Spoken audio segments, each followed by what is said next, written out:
जय हिंद दोस्तों, मैं नवीन शर्मा आप सभी का स्वागत करता हूं। आशा करता हूं आप सब एकदम अच्छे हैं, एकदम बेहतरीन हैं। एक बार सारे प्यारे दोस्त बताएंगे आप सब कैसे हैं। उम्मीद करेंगे बहुत अच्छे होंगे, बहुत शानदार होंगे। और दोस्त, मैं हमेशा आप सब लोगों को ये गाइड करना चाहता हूं कि एक अच्छे विद्यार्थी का काम ये होता है कि वह चीज़ों को जैसे जैसे सीखते हुए आगे बढ़े, उसी क्रम में उसको पुरानी चीज़ों को भी एक बार रिवाइज जरूर करना चाहिए। आपको चीज़ों को दोहराना है और बार बार पुरानी चीज़ों को, क्योंकि जिस चीज़ को पढ़ने में समय लगता है, अगर आप उसको बहुत अच्छे से पढ़ते हैं तो उसके रिवीजन में उतना समय नहीं लगता है। यानी उसका रिवीजन बहुत आसानी से आप कर सकते हैं और थोड़े ही समय में कर सकते हैं। तो हमेशा रिवाइज करते रहा करो चीज़ों को, ठीक है।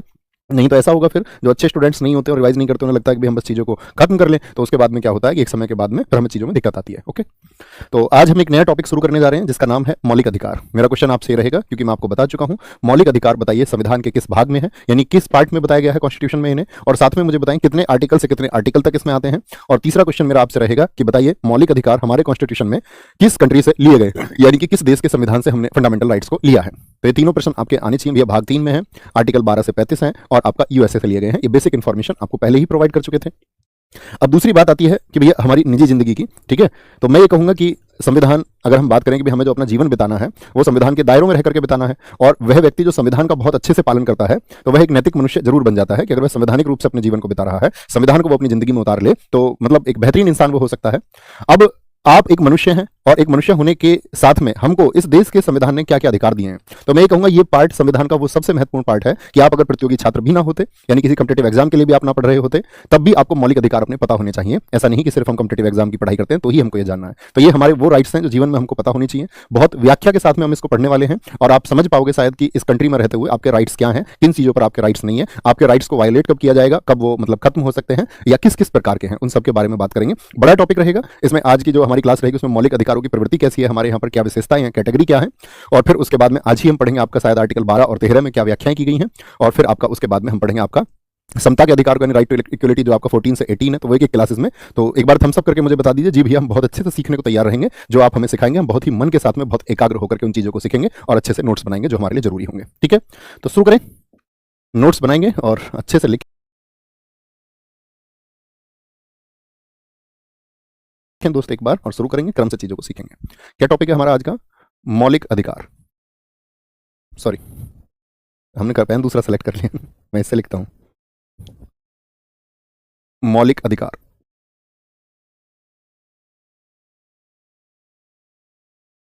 अर्थात फंडामेंटल राइट्स।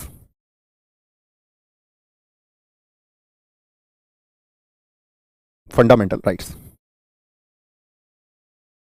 आपने मुझे बताया मौलिक अधिकारों की अगर हम बात करते हैं तो ये किसमें है? हमारे संविधान के पार्ट 3 अर्थात भाग 3 में है। अगर हम साथ ही बात करते हैं अनुच्छेदों की, तो ये कहां पर है? आर्टिकल 12 से 35 में इनकी व्याख्या की गई है। और तीसरा सबसे महत्वपूर्ण बिंदु आता है, इन्हें यूएसए यूएसए से लिया गया है।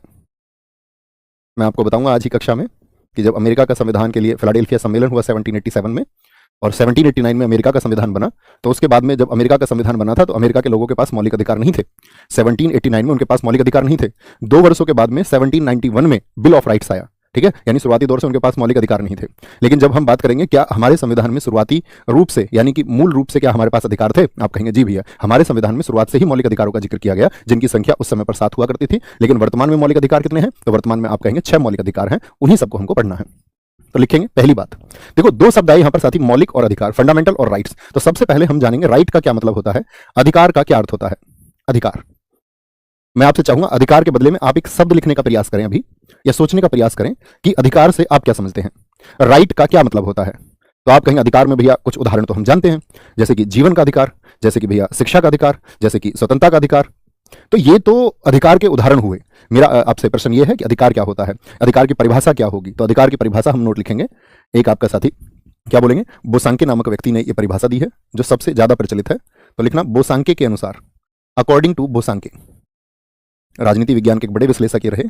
तो बोसांके के अनुसार क्या परिभाषा है? अधिकार, अधिकार विवेक पर आधारित वह मांग है, विवेक पर आधारित वह मांग है जिसे समाज स्वीकार करता है और राज्य लागू करता है, और राज्य लागू करता है। क्या बोला हमने? कि हम सिर्फ अभी मौलिक अधिकार की बात नहीं कर रहे हैं, हम अभी बात कर रहे हैं सिर्फ अधिकार की। और हम कह रहे हैं अधिकार एक मांग होती है, एक डिमांड होती है, और किस पर आधारित होती है? विवेक पर आधारित होती है, जिसे समाज तो स्वीकार करता है और राज्य क्या करता है? उसको लागू करता है। यानी हम कह सकते हैं, यहां पर बड़ी बेहतरीन परिभाषा है, देखना। Right is a demand, according to Bosanquet की बात कर रहे हैं। Right is a demand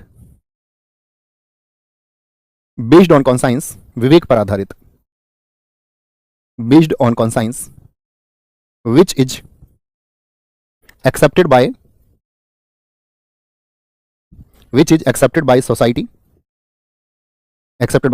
and implemented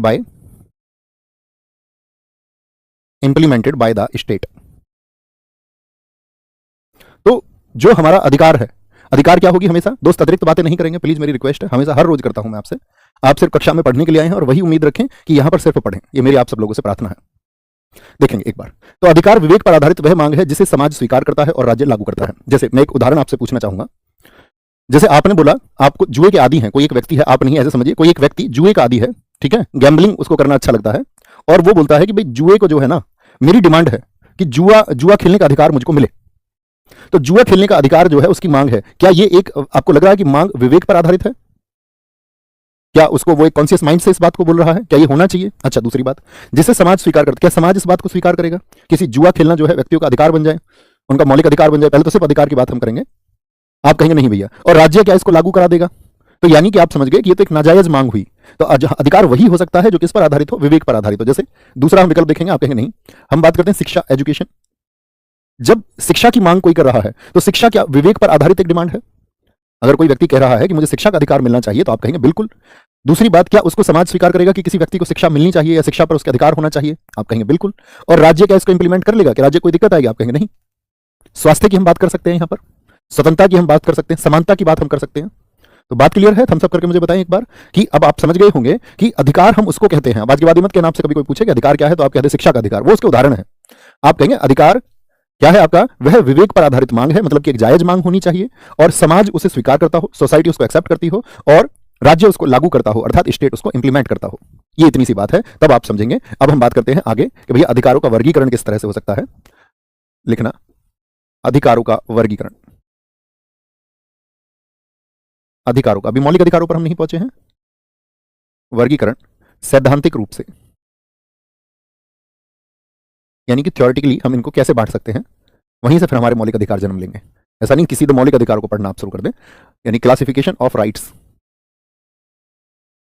classification of rights theoretically. तो जब हम अधिकारों के वर्गीकरण की बात करते हैं तो यहां पर हम बोलते हैं कि दो तरह के अधिकार होते हैं हमारे। एक तो होते हैं नैतिक अधिकार, यानी कि जो हमारे मोरल राइट्स होते हैं, मोरलिटी के अकॉर्डिंग जो होने चाहिए, और दूसरे होते हैं हमारे कानूनी अधिकार। कानूनी अधिकार यानी कि हमारे जो लीगल राइट्स होते हैं। देखो, मैंने कहा सैद्धांतिक रूप से अधिकारों का दो तरह से विभाजन होता है। एक नैतिक, नैतिक का मतलब जो आपका मोरल राइट्स हो। अब जैसे मोरल राइट्स हम किनको कह सकते हैं, यानी कि हम आपका नैतिक अधिकार किनको कह सकते हैं? नैतिक अधिकार वे अधिकार होते हैं जिनके पालन ना करने पर भी कोई दंड नहीं मिलता है। यानी कि आपकी मोरलिटी थी, आपको मोरल्स के हिसाब से, नैतिकता के आधार पर आपको उनका पालन करना चाहिए, लेकिन आप नहीं भी करेंगे तब भी कोई पनिशमेंट आपको नहीं मिलेगा। यानी उल्लंघन पर कोई दंड नहीं होगा, उनके वायलेशन पर कोई भी आपका पनिशमेंट नहीं होगा। जैसे यहां पर एक उदाहरण के माध्यम से आप समझे। मुझे बताइए कि हम सबको अपने माता पिता की सेवा करनी चाहिए या नहीं करनी चाहिए? हाँ या ना? इसी का दूसरा पहलू समझें कि एक जो माता पिता हैं उनको अपने बच्चे के लिए उसका जो सही पालन पोषण है वो करना चाहिए या नहीं करना चाहिए? उस बच्चे की शिक्षा आदि की व्यवस्था करनी चाहिए या नहीं करनी चाहिए? तो आप कहेंगे हाँ, ये करने योग्य काम है। लेकिन आप समझिए, अगर हम अपने माता पिता की सेवा नहीं करते हैं, या कोई व्यक्ति जो है वो अपने माता पिता की सेवा नहीं करता है, तो क्या इसको, उस व्यक्ति को इस बात के लिए पनिशमेंट दिया जाता है? तो आप कहेंगे नहीं दिया जाता। यानी कि यही नैतिक अधिकार है जो आपको करने तो चाहिए, लेकिन इनका अगर आप उल्लंघन कर रहे हैं, सॉरी, अगर इनका आप उल्लंघन कर रहे हैं, उल्लंघन करने पर दंड नहीं मिलता है। ऐसे सभी चीजें अब आप सोच के देखिए अपने आसपास, नहीं मिलता है। जैसे आपको प्यासे को पानी पिलाना चाहिए, लेकिन आप उसे पानी नहीं पिलाएंगे, तो क्या आपको इस बात के लिए पनिशमेंट मिलेगा? आप कहेंगे नहीं मिलेगा। ठीक है, तो हम कहेंगे नैतिक अर्थात मोरल राइट्स वो राइट्स होते हैं जिनके वायलेशन पर आपका साथी पनिशमेंट नहीं मिलता है। वायलेशन पर नो पनिशमेंट। बात क्लियर है? छोटी सी परिभाषा थी। उदाहरण के लिए आप लिख सकते हैं छोटे से शब्द, माँ पिता की सेवा। तो आपको याद रहेगा हमेशा कि हमारी नैतिक अधिकार क्या है। ठीक है, जो मतलब हमको करना चाहिए, दूसरी बात हम करते हैं कानूनी अधिकार क्या होंगे, तो इसी की परिभाषा अब आप समझ गए होंगे। कानूनी अधिकार वो सभी अधिकार होंगे जिनका यदि आप वायलेशन कर रहे हैं, उल्लंघन कर रहे हैं, यानी उनका पालन नहीं कर रहे हैं, तो इनके उल्लंघन करने पर आपको पनिशमेंट मिलेगा। अब सोचिए जरा क्या है सर, उल्लंघन करने पर दंड मिलेगा, यानी कि पनिशमेंट ऑन वायलेशन। ठीक है, पनिशमेंट ऑन वायलेशन। तो जब कानूनी अधिकारों की हम बात करते हैं कि उल्लंघन पर दंड मिल रहा है, तो अगली स्लाइड पर लिखेंगे कि कानूनी अधिकारों को भी दो तरह से बांटा जाता है। जो हमारे कानूनी अधिकार हैं, जो लीगल राइट्स हैं, जिनके उल्लंघन करने पर दंड मिलेगा, इनको भी दो तरह से बांटा जाता है लीगल राइट्स को। कौन कौन से? एक तो होते हैं आपका राजनीतिक अधिकार, राजनीतिक अधिकार अर्थात पॉलिटिकल राइट्स होंगे आपका, राजनीतिक अधिकार। और दूसरे होंगे आपका नागरिक अधिकार, जिनको सामाजिक अधिकार भी कई बार कहा जाता है। नागरिक अधिकार अर्थात आपके सिविल राइट्स। अब इनको समझना है। देखो, अगर हम बात करें कानूनी अधिकारों की अर्थात लीगल राइट्स की, तो मुझे बताइए जो कानून के हिसाब से हो, और नाम में ही आ गया कानूनी अधिकार, आप कहेंगे जिनके उल्लंघन पर दंड मिलता हो, उनको भी दो तरह से वर्गीकृत किया जाता है, जिसमें पहला है राजनीतिक अधिकार। अब अगर हम बात करें राजनीतिक अधिकार, आप जरा सोचिए राजनीति से संबंधित हमारे यहां पर क्या क्या अधिकार प्राप्त हैं। थोड़ा सा सोचने का प्रयास करेंगे। हमको वोट डालने का अधिकार है, क्या बोलेंगे? जैसे हम इसमें कह सकते हैं राइट टू वोट, यानी कि वोट देने का अधिकार हमको है या नहीं है? वोट देने का अधिकार यानी कि राइट टू वोट है, आप कहेंगे बिल्कुल। और किसी को वोट देने से रोका जाएगा तो वो क्या हो जाएगा? उल्लंघन हो जाएगा, वायलेट कर रहे हैं तो उसके लिए फिर पनिशमेंट है। अच्छा, वोट देने के अधिकार में आपका कोई व्यक्ति चुनाव लड़ सकता है क्या? अच्छा, यहां पर मेरा प्रश्न आपसे रहेगा, क्या जो विदेशी व्यक्ति है वो चुनाव लड़ सकता है भारत में आके? पिछली कक्षा में मैंने आपको समझाया था नागरिकता में। तो चुनाव लड़ने का अधिकार यानी कि राइट टू कंटेस्ट इलेक्शन। तीसरी हम बात करें इसमें, अब वो व्यक्ति अगर चुनाव लड़ेगा तो यानी कि वो फिर भैया आपका चुना भी जाएगा, तो चुना जाएगा तो निर्वाचित होने का अधिकार भी उसको हो गया, निर्वाचित होने का अधिकार भी उसको हो गया। निर्वाचित होने का अधिकार यानी कि right to be elected, right to be elected ये भी उसको मिल गया। सरकार की आलोचना कोई व्यक्ति कर सकता है या नहीं? बिल्कुल कर सकता है, सरकार की आलोचना का अधिकार। लेकिन जब कभी भी आप पॉलिटी को पढ़ें तो आपको हमेशा प्रस्तावना को अपने दिमाग में रखना है। आप किसी की आलोचना कर रहे हैं तो उसमें देश की एकता और अखंडता वह प्रभावित नहीं होनी चाहिए। सरकार की आलोचना का अधिकार यानी कि right to criticise the government, right to criticise the government. अभी मैंने आपसे प्रश्न पूछा था, यहाँ पे एक प्रश्न हमने ये पूछा कि क्या विदेशियों को वोट देने का अधिकार? आप कहें नहीं भैया। क्या विदेशी चुनाव लड़ सकता? नहीं। इलेक्ट हो सकता? नहीं हो सकता। ठीक है, सरकार की आलोचना का अधिकार, तो ये वो अधिकार होते हैं राजनीतिक अधिकार, ये वो सभी अधिकार होते हैं जो सिर्फ भारतीय नागरिकों को होते हैं, या हम सिर्फ नागरिक भी कहें। कैसे नागरिक? जो सिर्फ भारतीय नागरिक हों। और आप अब ये बात जानते हैं, नागरिकता को हम पढ़ चुके हैं, जो सिर्फ भारतीय नागरिक हों। तो कई बार एग्जाम में क्वेश्चन बनेगा, विकल्प देगा निम्नलिखित में से ऐसा कौन सा आपका अधिकार है जो सिर्फ भारतीयों को प्राप्त है? तो राजनीतिक अधिकार। लेकिन जो नागरिक अधिकार होते हैं ना, ये सभी लोगों को प्राप्त होते हैं, टू ऑल, सभी लोगों को, मतलब यानी कि चाहे वो हमारे यहां पर कोई विदेशी हो, ठीक है, या भारत का नागरिक हो। तो जब नागरिक अधिकारों की हम बात करते हैं, सिविल राइट्स की हम बात करते हैं, इसमें कौन कौन से आते हैं हमारे सिविल राइट्स में? तो सिविल राइट्स में आपका होगा, इसमें आ जाएगा भैया हमारे, तो जैसे हम कह सकते हैं जीवन का अधिकार, राइट टू लाइफ, ये सभी को है। ऐसा थोड़ी है कि आप विदेशी का जो जीवन है वो छीन लोगे। तो राइट टू लाइफ यानी कि जीवन का अधिकार, मौलिक अधिकार आप बहुत अच्छे से समझ पाएंगे, यानी यहां पर लिख लीजिए राइट टू लाइफ, ऑप्शन में लाइफ भी लिखोगे तो समझ जाओगे, राइट टू लाइफ। संपत्ति का अधिकार, क्या ये व्यक्ति का अधिकार है या नहीं है? अभी मौलिक अधिकारों की बात नहीं कर रहा हूं मैं, सिर्फ अधिकारों की। संपत्ति का अधिकार यानी कि राइट टू प्रॉपर्टी, आप कहेंगे भैया बिल्कुल होगा। जैसे काम का अधिकार, भाई किसी व्यक्ति को काम मिले, ये डीपीएसपी में आप जानोगे कि भैया राज्य को निर्देश दिए गए हैं कि निर्वाह योग्य मजदूरी का वो व्यक्तियों के लिए जो क्या व्यवस्था करे। राइट टू वर्क, समानता का अधिकार, और भी बहुत सारे बन सकते हैं, आप कितना भी सोचें। राइट टू इक्वलिटी, सब चाहते हैं कि भाई हमारे साथ एक समान व्यवहार हो, राइट टू इक्वलिटी। स्वतंत्रता का अधिकार, सब स्वतंत्रता चाहते हैं या नहीं? सबको मिलेगी स्वतंत्रता का अधिकार। राइट टू फ्रीडम, क्या बात मैंने बोल दी कि ये वो हैं जो सबको प्राप्त हैं, और भी बहुत सारे हो सकते हैं, कुछ भी आप सोचे। जैसे एक दोस्तों ने कहा बोलने का अधिकार, राइट टू स्पीक, बहुत शानदार। Right to speak, right to speak के बारे में हम बात करेंगे, क्या वो समस्त नागरिकों को प्राप्त है? तो हमको यही पढ़ना है अभी आगे चल के। आर्टिकल 15, 16, 19, 29 एंड 30, ये सिर्फ 5 ऐसे आर्टिकल हैं जो भारतीयों को प्राप्त है। कितने? Article 15, 16, 19, 29 and 30। बात क्लियर है? यहां तक की कोई परेशानी? तो कानूनी अधिकार हम दो तरह से बांट सकते हैं। हमने ये विभाजन किस आधार पर किया था? मैंने कहा जो हमारे अधिकार होते हैं तो नैतिक होते हैं, जैसे हमको माता पिता की सेवा करनी चाहिए, अगर हम उनका वायलेशन कर रहे हैं तो भी हमको कोई पनिशमेंट नहीं मिलेगा। लेकिन कानूनी अधिकार वे अधिकार होते हैं जिनके उल्लंघन पर दंड मिलता है। ठीक है, कानूनी अधिकार को भी हम दो तरह से बांटते हैं, एक पॉलिटिकल और एक सिविल। तो राजनीतिक अधिकार यानी कि जो राजनीति से संबंधित वोट देने का अधिकार, आप आगे चल के हम जानेंगे इस बात को, क्या कोई व्यक्ति अपनी राजनीतिक पार्टी बना सकता है? जैसे मान के चलो भविष्य में आपको कोई पार्टी बनानी है तो आप बना सकते हैं, या मान के चलो मुझे कोई पार्टी बनानी है तो मैं बना सकता हूं या नहीं बना सकता हूं। ठीक है, जैसे बोलने का अधिकार हो गया आपका जैसे चुनाव में हम बोले चुनावी भाषण का अधिकार है या नहीं है, तो राजनीतिक अधिकार हो गए। बहुत बढ़िया। नागरिक अधिकार जो सबको मिलेंगे। बात क्लियर है यहां तक? अब अगला विभाजन आता है एक साथी, संवैधानिक रूप से अधिकारों का विभाजन, यानी कि संविधान में क्या बातें की गई हैं संवैधानिक रूप से। अभी तो हमने क्या किया थियोरेटिकली, संवैधानिक रूप से अधिकारों का विभाजन।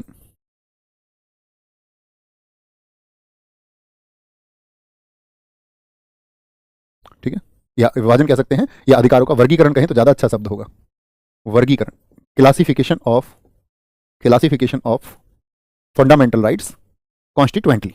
तो इसमें क्या होता है कि मौलिक अधिकारों को तीन तरह से बांटा जाता है। जैसे कि पहला होता है आपका, याद लिख लेंगे ना इसको, क्लासिफिकेशन ऑफ राइट्स, इतना तो उम्मीद करूंगा आपसे आप लिख लिया करें, ऑफ राइट्स कॉन्स्टिट्यूएंटली। कौन से तीन प्रकार हैं साथी? यहां पर तीन वर्गीकरण किए गए हैं और वो तीन वर्गीकरण हैं, ध्यान से समझना। एक तो होते हैं, इनको बांटा गया है आपका प्राकृतिक अधिकार। इन सब शब्दों की हमें आगे जरूरत होगी, जब मैं आपसे पूछूंगा तो आपको क्लियर होने चाहिए, तभी आप मूल अधिकारों को बहुत अच्छे से समझ पाएंगे। प्राकृतिक अधिकार, नेचुरल राइट्स। नेचुरल राइट्स साथी हम उन सभी अधिकारों को कहते हैं जो प्रकृति द्वारा दिए गए हैं, जो प्रकृति द्वारा दिए गए, which are given by the nature. अच्छा, जब प्रकृति हमको अधिकार देती है, जैसे कि सांस लेने का अधिकार मान के चलो, हमको प्राकृतिक रूप से प्रकृति ने दिया, प्रकृति नहीं होती तो हम सांस नहीं ले पाते। ये जो अधिकार है ये पशु को भी मिलता है या नहीं मिलता? यानी पशु भी हमारी तरह सांस ले सकते हैं या नहीं ले सकते हैं? हाँ या ना? थोड़ा सा सोच के विचार करें। आप कहेंगे जी भैया उनके अंदर भी श्वसन क्रियाएं होती हैं, रेस्पिरेशन सिस्टम उनके अंदर भी है। तो ये बराबर होते हैं, सबको बराबर होते हैं प्राकृतिक अधिकार। यानी कि अगर मैं बात करूं आपसे, छोटा सा एक उदाहरण रखूं, मानव को, पशु को, सबको बराबर होते हैं प्राकृतिक अधिकार। इसमें साथ ही हम दूसरी कैटेगरी पर बात करते हैं, दूसरे होते हैं मानवाधिकार। मानवाधिकार यानी कि ह्यूमन राइट्स। ह्यूमन राइट्स अब नाम ही आ गया क्योंकि ह्यूमन, तो आप कहेंगे भैया ह्यूमन राइट्स तो वो होंगे जो कि ह्यूमंस को हों, और ये कौन देता है फिर आपका?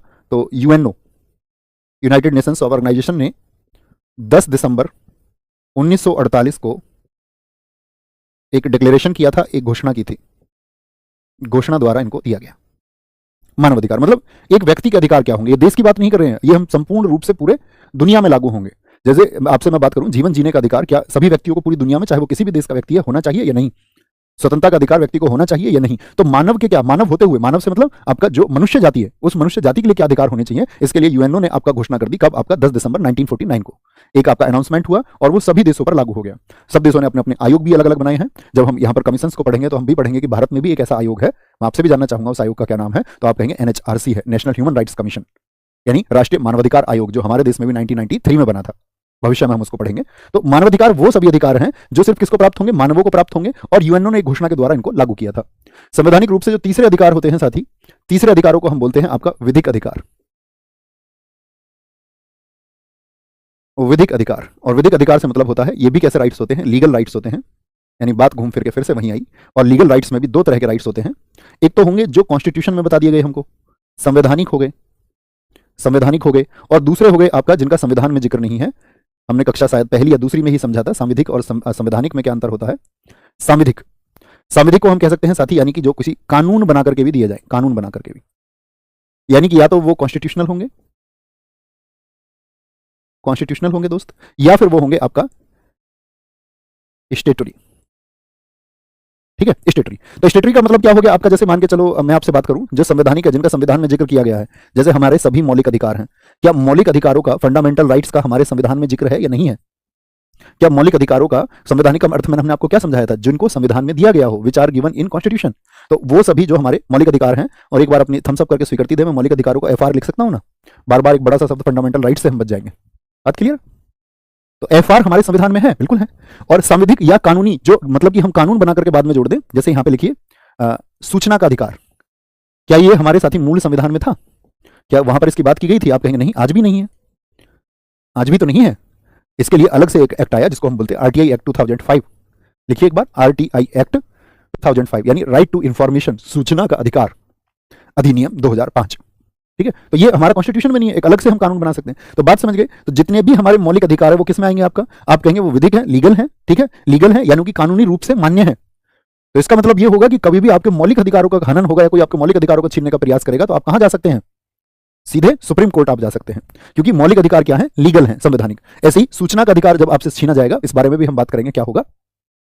बात क्लियर, कोई दिक्कत, कोई परेशानी, यहां तक की बात में किसी भी साथी को कोई दिक्कत आई हो। अब बात करते हैं थोड़ा सा बैकग्राउंड मौलिक अधिकारों का क्या रहा है। मुझे बताएं पहली बार मौलिक अधिकार की बात कहां पर की गई थी। पहली बार मौलिक अधिकार, पहली बार जो मौलिक अधिकार दिए गए थे वो 15 जून 1215 को ब्रिटेन की जनता को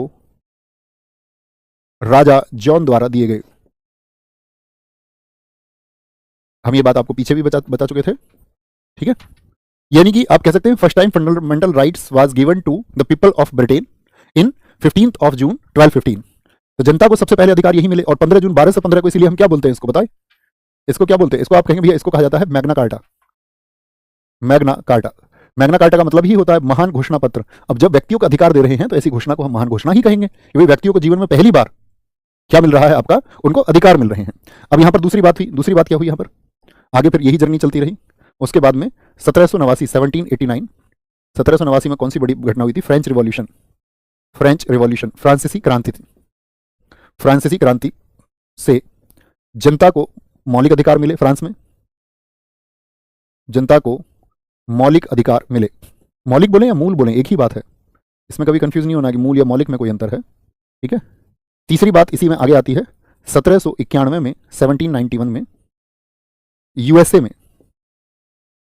यूएसए में bill of rights, bill of rights जनता को मिले। किसको मिले थे बताएं एक बार, जनता को मिले। अब मेरा आपसे क्वेश्चन ये रहेगा, मैंने कक्षा की शुरुआत में भी बताया, मुझे बताइए अमेरिका का जो संविधान था उसके लिए फिलाडेल्फिया सम्मेलन किस वर्ष में हुआ था। तो इन सभी घटनाओं में 3-3 वर्षों का अंतर है।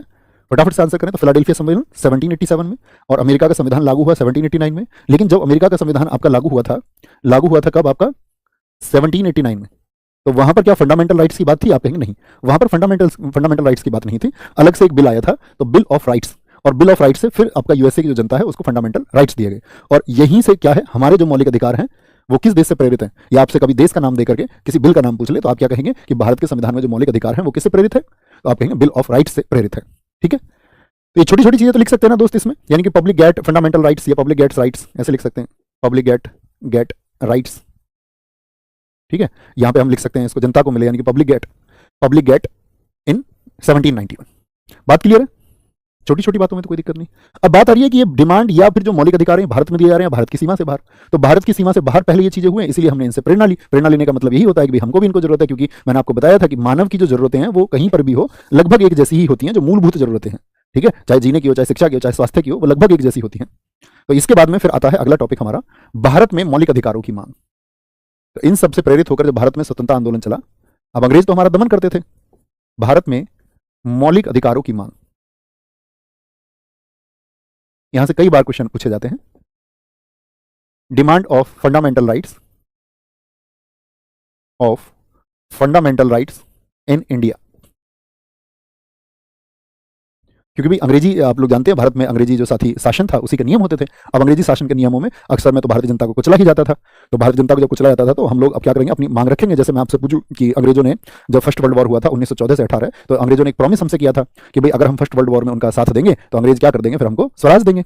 और स्वराज देने की इस बात में गांधी जी ने भी कहा था 1915 में कि भाई ठीक है, हमें ब्रिटिशियर्स का साथ देना चाहिए, जिसके लिए गांधी जी को भर्ती कराने वाला सार्जेंट भी कहा गया। गांधी जी को आपका टाइटल भी दिया उस समय पे, आप लोग जानते होंगे, केसर हिंद, अंग्रेजों के द्वारा।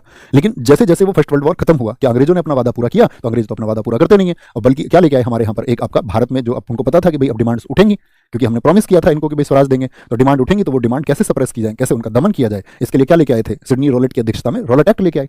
रॉलेट एक्ट को कैसा कानून कहा गया था? काला कानून। तो भारतीयों का तो क्या किया गया, दमन किया गया उस कानून के द्वारा कि भाई कोई भी ऐसी विद्रोह की जो बात है ये ना कर पाए जो ब्रिटिश शासन के खिलाफ हो, इसीलिए उसको कहा गया था काला कानून। ठीक है, वो एक ब्लैक लॉ था जिसमें क्या कहा गया, बिना अपील, बिना वकील, बिना दलील आपको गिरफ्तार कर लिया जाएगा। ठीक है, शक के आधार पर आपको गिरफ्तार कर लिया जाएगा। अच्छा, जब शक के आधार पर गिरफ्तार कर लेंगे तो हमारे पास तो कोई कानून फिर बचा नहीं इस तरह का। तो इसका मतलब क्या हुआ आपका कि भाई हमारे भी तो कुछ आपका राइट्स होने चाहिए जिनका आप सप्रेस ना कर सकें, जिनका दमन ना किया जा सके। तो जब हमारा स्वतंत्रता संग्राम चल रहा था उसी समय मौलिक अधिकारों की मांग जो है वो समय समय पर उठी, और इन मौलिक अधिकारों की मांग को बिल्कुल एकदम से बैकग्राउंड से समझते हैं कि आपसे पूछे सबसे पहली बार इसको कब उठाया गया था, तो आप लिखना 1895 में बाल गंगाधर तिलक जी का कौन सा बिल था, बाल गंगाधर तिलक, इन्होंने अपने किसमें, स्वराज विधेयक में, जो स्वराज इनका बिल था, स्वराज बिल में सबसे पहले इन्होंने डिमांड रखी थी। इसके बाद में हम दूसरी डिमांड की बात करें, वो एनी बेसेंट जी के द्वारा रखी गई थी आपका 1925 में, 1925 में एनी बेसेंट, आप जानते हैं ना एनी बेसेंट भारत के स्वतंत्रता संग्राम में साथी थी, तो ये आयरलैंड की, लेकिन भारत में आकर के बस गई थी, थियोसोफिकल आंदोलन से जुड़ी रही थी भारत में। तो ये भारत के लिए बहुत मतलब इन्होंने अपना जीवन ही समर्पण भारत के लिए कर दिया था। और इनका एक साथी बिल आया था आपका कॉमनवेल्थ ऑफ इंडिया बिल, लिखना इसको भी जरूर, कॉमनवेल्थ ऑफ इंडिया बिल में इन्होंने डिमांड की कि भाई भारतीयों के जो है अपने मौलिक अधिकार होने चाहिए। तीसरी डिमांड की गई आपका 1928 में नेहरू रिपोर्ट में,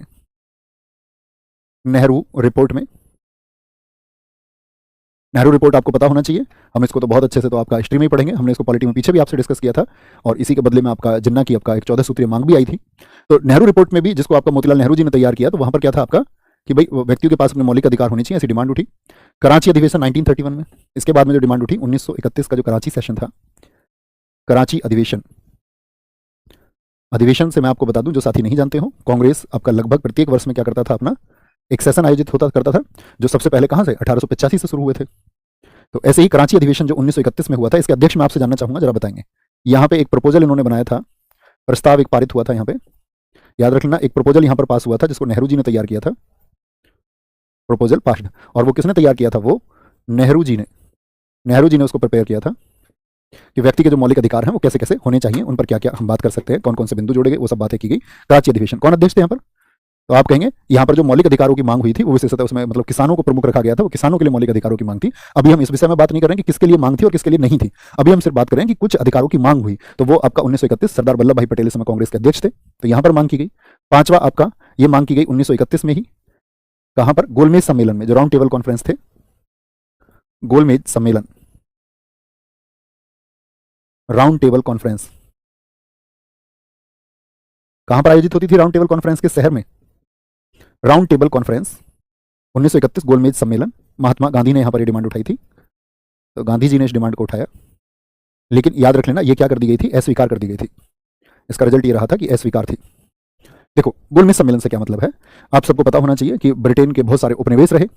अब बहुत सारे उपनिवेश रहे तो वो क्या करते थे, अपने यहाँ लंदन में जो ब्रिटेन का पीएम होता था उसकी अध्यक्षता में एक गोलमेज सम्मेलन का आयोजन करते थे कि भाई आप हमारे उपनिवेश हैं, तो आपकी कोई शिकायतें हैं, समस्या है, तो वो आप हमें आकर के यहाँ पर बता सकते हैं और उसका एक सॉल्यूशन किया जाएगा, ऐसा प्रॉमिस वो करते थे।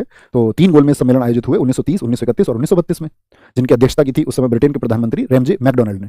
तो यहाँ पर बात यह है कि कांग्रेस ना तो पहले में गई ना तीसरे में गई, दूसरे में गांधी जी गए थे इरविन के मनाने पर, और इरविन ने किस शर्त पर उनको मनाया था गांधी जी को, आप सब पढ़ेंगे हिस्ट्री में कि गांधी इरविन समझौता हुआ था 1931 में। तो गांधी जी उस समय एक आंदोलन कर रहे थे, वो आंदोलन कौन सा था, आप कहेंगे भैया वो सविनय आंदोलन था, और सविनय आंदोलन में गांधी जी ने यह कह दिया था कि भाई हम अहिंसा का जो है पूर्ण पालन करेंगे। अहिंसा मतलब हिंसा नहीं होनी चाहिए, ऐसा नहीं होना चाहिए जैसा कि बिहार में आप देख ही रहे होंगे प्रशासन किस तरह से बच्चों पर, आप उनके आंसू भी देख पा रहे होंगे, रोते बिलखते हुए भी आप उन्हें देख पा रहे होंगे। तो इसको बोलते हैं मतलब कि हिंसा, जो ब्रिटिशियर्स के द्वारा भारतीयों पर बहुत की जाती थी। लेकिन बड़े दुख की बात है कि आजाद भारत में भी छात्र अपनी एक मांग को, मध्य प्रदेश में आप देखिए ऐसी ही एक मांग थी, छात्र बैठे, उनके साथ कुछ शिक्षक बैठे और उसको एक्सेप्ट कर लिया गया, मान लिया गया, वहां के डिस्ट्रिक्ट मजिस्ट्रेट आए बात करने के लिए एमपी में। लेकिन पटना में हाल दूसरा है। पटना में आप ऐसे समझिए कि जो छात्र हैं उनको समझा जा रहा है कि ये जलियांवाला बाग में जिस तरह से भारतीय जनता थी और खुद को जो आपका बिहार सरकार है वह इस समय पेश कर रही है ऐसे जैसे कि वो जनरल डायर हो, क्योंकि जनता अपने अधिकारों की मांग नहीं कर सकती है, यही हुआ ना। लेकिन गांधी जी का जो सिद्धांत था, गांधी जी का सिद्धांत यह था कि भाई हम हिंसा का मार्ग नहीं अपनाएंगे, चाहे कोई हमें लाठियों से पीट पीट कर मार दे। देखो यहां पर आपको गांधी जी का सिद्धांत भी समझना होगा। गांधी जी का सिद्धांत था जीवन में कि भाई आपको अहिंसा का मार्ग अगर आपने अपनाया है तो सामने वाला व्यक्ति अगर आपकी जान भी ले ले तो भी आपको उससे उम्मीद यह करनी है कि शायद आपकी जान जाने के बाद में उस व्यक्ति के अंदर एक परिवर्तन आएगा और दया उसके अंदर पैदा होगी आपकी मृत्यु के बाद। यानी कोई आपको यदि डंडों से पीटे तो आपको पिटते रहना है, और ऐसा हो सकता है कि आपकी जब मौत हो जाए तो उसके बाद में उसका हृदय द्रवीभूत हो उठे और उसके अंदर एक दया पैदा हो। तो उनका अहिंसा का सिद्धांत ऐसा था। वही उसी का पालन सविना अवज्ञा में वो कर रहे थे। ब्रिटिश सरकार ने बहुत लाठियां हमारे ऊपर बजाई, हमारे जितने भी आंदोलनकारी थे, लेकिन वहां पर जो लोग थे वो घायलों को उठाकर ले जाते थे, किसी ने वापस एक डंडा नहीं मारा। अब इसी को उस समय एक पत्रकार थे, आपको पता होना चाहिए, मिलर, उन्होंने अपनी तस्वीरों में कैद कर लिया कि ये देखो ब्रिटिश सरकार कैसे कहती है कि हम भारत में जो है उपनिवेश व्यापार के लिए आए। पूरी दुनिया में उन्होंने उस टाइम पे आपका जो न्यूज चैनल्स थे, आपका अखबार थे, उन सभी को प्रसारित कर दिया। बीबीसी पर उसकी खबर गई, ब्रिटिश ब्रॉडकास्टिंग चैनल के थ्रू भी उसको पहुंचाया गया सब जगह, बाकी अखबारों ने भी दिखाया, अमेरिका के कई अखबारों ने, कई मैगजीन्स ने। तो इरविन के ऊपर एक दबाव बना कि भाई यार हमारी तो पूरी दुनिया में थू हो गई है, पूरी दुनिया आज हमारे ऊपर क्वेश्चन मार्क लगा रही है कि हम भारत पर जो शासन कर रहे हैं वो सही तरीके से नहीं कर रहे हैं। तो उसके बाद में इरविन ने मनाया गांधी जी को कि भाई तुम गोलमेज सम्मेलन में जाओ। तो इस तरह जो गोलमेज सम्मेलन था, ये दूसरा गोलमेज सम्मेलन था जिसमें कांग्रेस ने भाग लिया। तो कांग्रेस ने भाग लिया तो यहां पर गांधी जी ने जो डिमांड रखी, उनको क्या बोले, कोई फायदा नहीं हुआ, उनको एक्सेप्ट नहीं किया। क्या बोलेंगे, उनको कभी भी एक्सेप्ट नहीं किया 1931 में। ठीक है, अच्छा, इसके बाद में फिर एक डिमांड उठी आपका, कब, 1945 में। ये सबसे प्रमुख 6 डिमांड्स हैं। 1945 में एक कमेटी थी, सप्रू कमेटी, लिखना इस बात को, सप्रू कमेटी। और 1945 में जो ये सप्रू कमेटी थी, इसने कह दिया कि संविधान में मौलिक अधिकार होने चाहिए, यानी कि fundamental rights should be in constitution. क्या बोला था इन्होंने, जो हमारे मौलिक अधिकार हैं वो जरूर होने चाहिए। मौलिक अधिकार, मौलिक अधिकार संविधान में होने चाहिए। ये बात किस कमेटी ने कही थी, संविधान में होने चाहिए। अब आप ये बताइए कि फिर इसके लिए तो मौलिक अधिकारों के लिए समिति भी बनी थी। तो मुझे बताइए, मौलिक अधिकारों के लिए जो समिति बनी थी उसके अध्यक्ष कौन थे? मौलिक अधिकारों के लिए जो फंडामेंटल राइट्स के लिए कमेटी गठित हुई थी, जो कमेटी बनी थी, आपका जो समिति बनी थी, उसमें अध्यक्ष कौन थे? तो आप कहेंगे भैया वल्लभ भाई पटेल जी थे, सरदार वल्लभ भाई पटेल जी। एक उप समिति भी बनी थी, ठीक है, एक सब कमेटी भी बनी थी इनकी हेल्प के लिए। तो वो जो सब कमेटी बनी थी उसके अध्यक्ष मुझे बताओ कौन थे, सब कमेटी के कौन थे? ये सबकी तरफ से आंसर होने चाहिए क्योंकि हम सारी समितियों को पढ़ चुके थे। तो क्या बोलेंगे भैया, यहां पर जेबी कृपलानी थे, जेबी कृपलानी थे या नहीं थे? यानी कि जब हमारी संविधान सभा बैठी थी तो हमारे मौलिक अधिकारों के बारे में विचार कर रही थी। तो और वो विचार करने का कारण क्या था? तो जो आपका हमारा क्या बोलेंगे सप्रू कमेटी की सिफारिश थी कि उसने कहा कि क्या बोला उसने, fundamental rights FR should be in constitution, ये होने चाहिए। तो हुए या नहीं हुए? फिर आप कहेंगे बिल्कुल हुए, बिल्कुल हुए। अब शुरू होगा हमारा मौलिक अधिकारों के बारे में कि भैया डिमांड्स होगी, मौलिक अधिकार आ भी गए। पहला कुछ बिंदु लिखना ताकि आप मौलिक अधिकार भारत में कैसे हैं ये समझ पाओ। लिखें, मौलिक अधिकार, मैंने बीच में ही अभी बोला था, मौलिक अधिकारों के हनन पर सीधे सर्वोच्च न्यायालय जा सकते हैं। इस बात को मस्तिष्क में रखना एकदम, सर्वोच्च न्यायालय जा सकते हैं। स्टेटमेंट बनकर आएंगी ये सभी बातें। आप जब कभी आपका स्टेट कमीशन का या कोई अच्छा एग्जाम देंगे तो ये सब बातें स्टेटमेंट बनकर कथन के रूप में आती हैं। मौलिक अधिकारों के हनन पर, यानी कि one can directly go to Supreme Court on violation of fundamental rights. इसको एफआर ही लिखूंगा दोस्त मैं, है ना, आप लिख लेना इसको।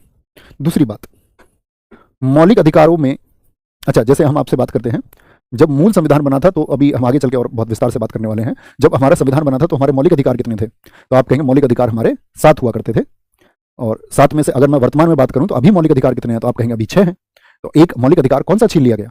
तो आप कहेंगे भैया संपत्ति का जो मौलिक अधिकार है वह 44वां जो संविधान संशोधन हुआ था, 44th कॉन्स्टिट्यूशनल अमेंडमेंट 1978 में, उसके द्वारा उसको खत्म कर दिया गया।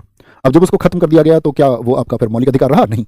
वर्तमान में वो आर्टिकल 300A में एक कानूनी अधिकार है, भाग 12 में, यानी पहले भाग 3 में था, भाग 12 में भेज दिया। तो जब उसको खत्म कर दिया गया, हम आर्टिकल 19 में भी पढ़ेंगे, 19(1) का F खत्म किया गया, जो आपका संपत्ति का अधिकार को मौलिक अधिकार कहता था, प्रॉपर्टी को आपका फंडामेंटल राइट कहता था, उसको खत्म कर दिया गया। तो यानी कि मौलिक अधिकार, हमने कहा कि भैया उनके हनन पर सीधे सर्वोच्च न्यायालय जा सकते हैं, ठीक है, कोई वायलेट कर रहा, और यहाँ पर तो खत्म ही किया गया सीधे। तो फिर तो इसके लिए भी कोई प्रावधान होगा नहीं। तो सब लोग बोलते भैया सुप्रीम कोर्ट चले जाते, तो क्या प्रावधान हुआ था? उस प्रावधान को भी हम आपका समझेंगे जब हम आज आपको पढ़ाएंगे आर्टिकल 13 कि कैसे केशवानंद भारती केस में कहा गया कि संविधान संशोधन जो है उसको भाग 3 के अंतर्गत जो है असंगत नहीं माना जाएगा। ठीक है, वो हम आगे पढ़ेंगे थोड़ा सा। तो यहाँ पर ये बात याद रख लेनी है। और दूसरी बात आप समझें, मौलिक अधिकार छीने जा सकते हैं, मौलिक अधिकार खत्म भी किया जा सकता है कोई सा, लेकिन उसके लिए जरूरत क्या होगी? मौलिक अधिकारों में संशोधन के लिए विशेष बहुमत की आवश्यकता होती है। किसकी आवश्यकता होगी? विशेष बहुमत, अर्थात 2/3 मेजोरिटी की आवश्यकता होगी। ठीक है, मौलिक अधिकारों के संशोधन के लिए, यानी special majority will be will be required to amend FR। ठीक है, अगली बात पर आते हैं। दो बातें हमने जानी अब तक मौलिक अधिकारों के बारे में। तीसरी बात पर आएंगे। मौलिक अधिकार असीमित नहीं है। असीमित नहीं है। Fundamental rights is not, are not लिखें, आर नॉट अनलिमिटेड। यानी कि आपको मौलिक अधिकार जो मिले हुए हैं उनको छीना जा सकता है, लेकिन जैसे इसका एक उदाहरण लिख लीजिए। स्थिति क्या है? नेशनल इमरजेंसी, राष्ट्रीय आपातकाल के दौरान छीने जाते हैं या नहीं? राष्ट्रीय आपातकाल के दौरान सिर्फ क्या होता है? सिर्फ दो ऐसे होते हैं जो नहीं छीने जाते हैं। राष्ट्रीय आपातकाल के दौरान कौन से बने रहेंगे? याद रखेंगे, सिर्फ आर्टिकल 20 और 21 के अलावा जितने भी होते हैं वो सभी स्वतः खत्म हो जाते हैं। अलावा अन्य क्या हो जाते हैं? छीन लिए जाते हैं। ओके, बात क्लियर है ना? इतनी बात समझे ना? अभी मतलब आप लोग नहीं जानते होंगे, बहुत सारे लोग जो जानते होंगे तो अच्छी बात है, नहीं जानते होंगे तो वो बोलेंगे भैया अभी तो हम नहीं जानते आर्टिकल 20 है, तो उसके लिए धैर्य रखना है। धैर्य रखेंगे तो सब कुछ सीखेंगे। और ये होगा नहीं अभी मुझे सब कुछ जान लेना है तो उसमें कुछ भी नहीं जान पाएंगे। 20 और 21 के अलावा अन्य छन जाते हैं, यानी कि असीमित नहीं है। अगली बात याद रखें क्योंकि इन सब बिंदुओं की हमें जरूरत होगी। मौलिक अधिकार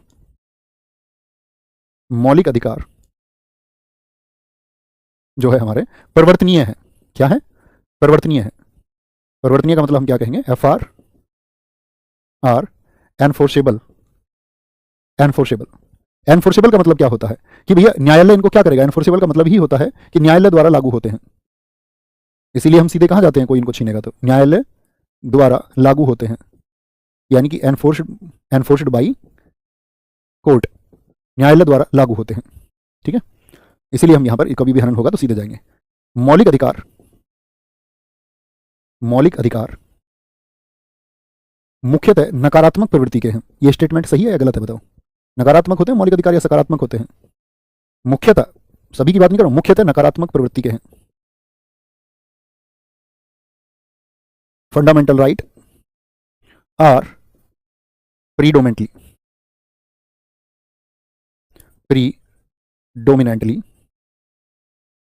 नेगेटिव। अच्छा, एक बार थम्स अप करके मुझे बताएं, अब से पहले मतलब संविधान को किस किसने पढ़ा है? ऐसे नहीं कि पूर्ण संविधान को, मतलब किसी एक आर्टिकल को जो मौलिक अधिकार हो, किसी भी एक आर्टिकल को आपने अब से पहले पढ़ा है।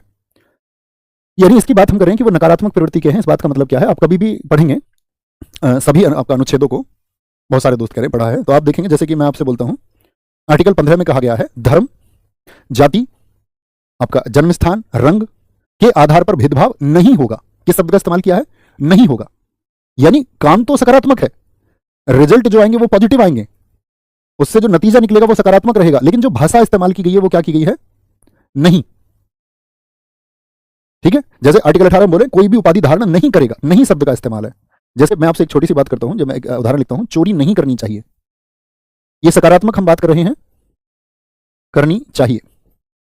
इसके लिए जिन साथियों को हिंदी का ज्ञान होगा वो बहुत अच्छे समझेंगे कि वाक्य में दो प्रकार ऐसे भी होते हैं कि एक तो सकारात्मक वाक्य होते हैं, सकारात्मक, और एक होते हैं नकारात्मक। नकारात्मक वाक्य उनको हम बोलते हैं, नेगेटिव सेंटेंस उनको हम बोलते हैं इसमें नॉट का यूज होता हो, नहीं का प्रयोग। तो इसमें नहीं का है, लेकिन बात कैसी हो रही है? आप कहेंगे भैया बात तो अच्छी हो रही है, चोरी नहीं करनी चाहिए, यानी कि नतीजा जो है वो तो सकारात्मक है, लेकिन वाक्य की प्रवृत्ति कैसी है? ऐसे ही आप जब मौलिक अधिकारों को पढ़ेंगे हम आगे चल के, तो आप देखोगे ज्यादातर मौलिक अधिकारों में क्या होगा? नहीं शब्द का इस्तेमाल होगा, नहीं शब्द का इस्तेमाल होगा। ठीक है, बात समझ गए क्यों नकारात्मक प्रवृत्ति है? फंडामेंटल राइट्स जो है वो नकारात्मक नहीं है। कभी आप सोचेंगे भैया फंडामेंटल राइट्स तो हमारे अधिकार की बात कर रहे हैं और हमारे अधिकार की बात करने वाली चीज ही नकारात्मक हो गई। तो मैंने क्या बोला? उनकी जो प्रवृत्ति है, उनकी जो भाषा है वो नकारात्मक है, लेकिन सभी की नहीं है। इसलिए हमने बोला मुख्यतः। जैसे आप आर्टिकल 16 को पढ़ेंगे, लोक नियोजन के अवसर पर क्या बोलेंगे? आपका वह समानता को, अवसर की समानता को दिखाएगा। तो वहां पर कहीं भी नहीं शब्द का इस्तेमाल नहीं है। इसका अपवाद भी आप लिख सकते हैं। जैसे कभी आपसे पूछा जाए कि फंडामेंटल राइट जो है वह नकारात्मक प्रवृत्ति के होते हैं, लेकिन इसका एक अपवाद भी है, वह कौन सा है? तो अपवाद कौन सा हो जाएगा? एक्सेप्शन केस हो जाएगा आर्टिकल 16, क्योंकि उसमें नहीं शब्द का इस्तेमाल भाषा में कहीं भी नहीं किया गया है। बात क्लियर है? तो मौलिक अधिकार नकारात्मक प्रवृत्ति के होते हैं। आगे लिखेंगे, कुछ मौलिक अधिकार, बात समझ पा रहे हैं ना दोस्त? मैं क्या आपको समझा रहा हूं आसानी से? तभी मजा आएगा मौलिक अधिकारों को पढ़ने में। मैं कहूं तो कॉन्स्टिट्यूशन में आप बाकी सबको तो एग्जाम की दृष्टि से पढ़ लेना, लेकिन इसको एक नागरिक होने के नाते ये मैं आपको समझा पाऊंगा कि हमें क्या जरूरत है। उसके लिए हमको बहुत आराम से धीरे धीरे सीखने की आवश्यकता है। कुछ मौलिक अधिकार केवल भारतीय नागरिकों को प्राप्त है। जल्दी तो नहीं है तुम्हें सीखने की? भारतीय नागरिकों को प्राप्त है। कौन कौन से मैंने आपको बताए थे? तो आपका आर्टिकल 15 भेदभाव की बात नहीं करेगा, आर्टिकल 16 लोक नियोजन जो सरकारी नौकरी, आपका आर्टिकल 19 में आपका स्वतंत्रताएं बताई गई हैं, वाक अभिव्यक्ति, संघ बनाने की, संगठन बनाने की, घूमने की, आर्टिकल 29, ठीक है, और आर्टिकल 30 यहाँ पे आपके कल्चरल और एजुकेशनल राइट बताए गए हैं, सांस्कृतिक और शैक्षिक अधिकार बताए गए हैं। तो ये क्या है, जो केवल भारतीयों को प्राप्त है। लेकिन इसके अलावा जितने भी हैं, जैसे मैं बात करता हूँ आपसे, मान के चलो हम इसमें से बात करते हैं आर्टिकल 17, तो क्या ये भारतीयों को प्राप्त है या नहीं है? तो केवल भारतीयों से मतलब क्या है? केवल भारतीयों का मतलब है ओनली फॉर इंडियंस है, ये आपका विदेशियों को नहीं मिलेंगे। लेकिन बाकी जो सारे हैं, बाकी जो सारे आर्टिकल्स हैं, बाकी जो मिलेंगे वो भारतीयों को भी मिलेंगे और साथ में आपका फॉरेनर्स विदेशियों को भी मिलेंगे। तो ये ना समझ लेना कि बाकी भारतीयों के लिए नहीं है, यानी भारतीयों के लिए तो सभी है, संविधान भी भारतीयों के लिए लिखा जा रहा है और साथ में विदेशियों को। लेकिन विदेशियों को ना तो 15, यानी भैया क्या विदेशियों के साथ में आपका धर्म के आधार पर भेदभाव हो सकता है? तो हमारा संविधान तो यही आपको बताता है कि भाई आपका देश की जो प्रस्तावना वो क्या बता रही है संविधान की, कि भाई हमको देश की एकता और अखंडता को बनाए रखना है। तो डिग्निटी, मर्यादा आपको देश की बनाए रखनी है, तो क्या आप किसी विदेशी के साथ में व्यवहार करेंगे? लेकिन मान के चलिए किसी ने वो ऐसा व्यवहार कर दिया तो फिर वो पनिशेबल नहीं है, ठीक है। लेकिन फिर उसको पनिशेबल बनाया जाएगा संविधान के अनुसार नहीं, फिर उसको बनाया जाएगा किससे? मैंने आपको बताया था, फॉरेन एक्ट, जो विदेशी अधिनियम है उसके तहत फिर उसके लिए प्रावधान भी है। कभी ऐसा ना हो आप किसी विदेशी पकड़ लें कि भैया हमारा संविधान तो इस बारे में बात नहीं करता है। समझ पा रहे हैं? तो कुछ मौलिक अधिकार किसके लिए हैं? Some fundamental rights are only for Indian citizens. अगली बात करेंगे, अधित्याग का सिद्धांत लागू है। अधित्याग का सिद्धांत, इसको बोलते हैं डॉक्ट्रिन ऑफ वेवर। बहुत अच्छा सिद्धांत है, डॉक्ट्रिन ऑफ वेवर।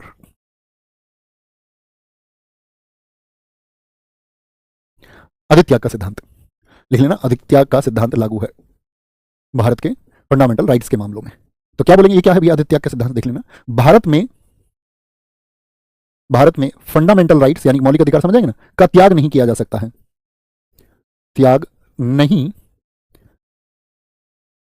किया जा सकता है क्योंकि यह, क्यों नहीं किया जा सकता? क्योंकि यह व्यक्तिगत हित के लिए ना होकर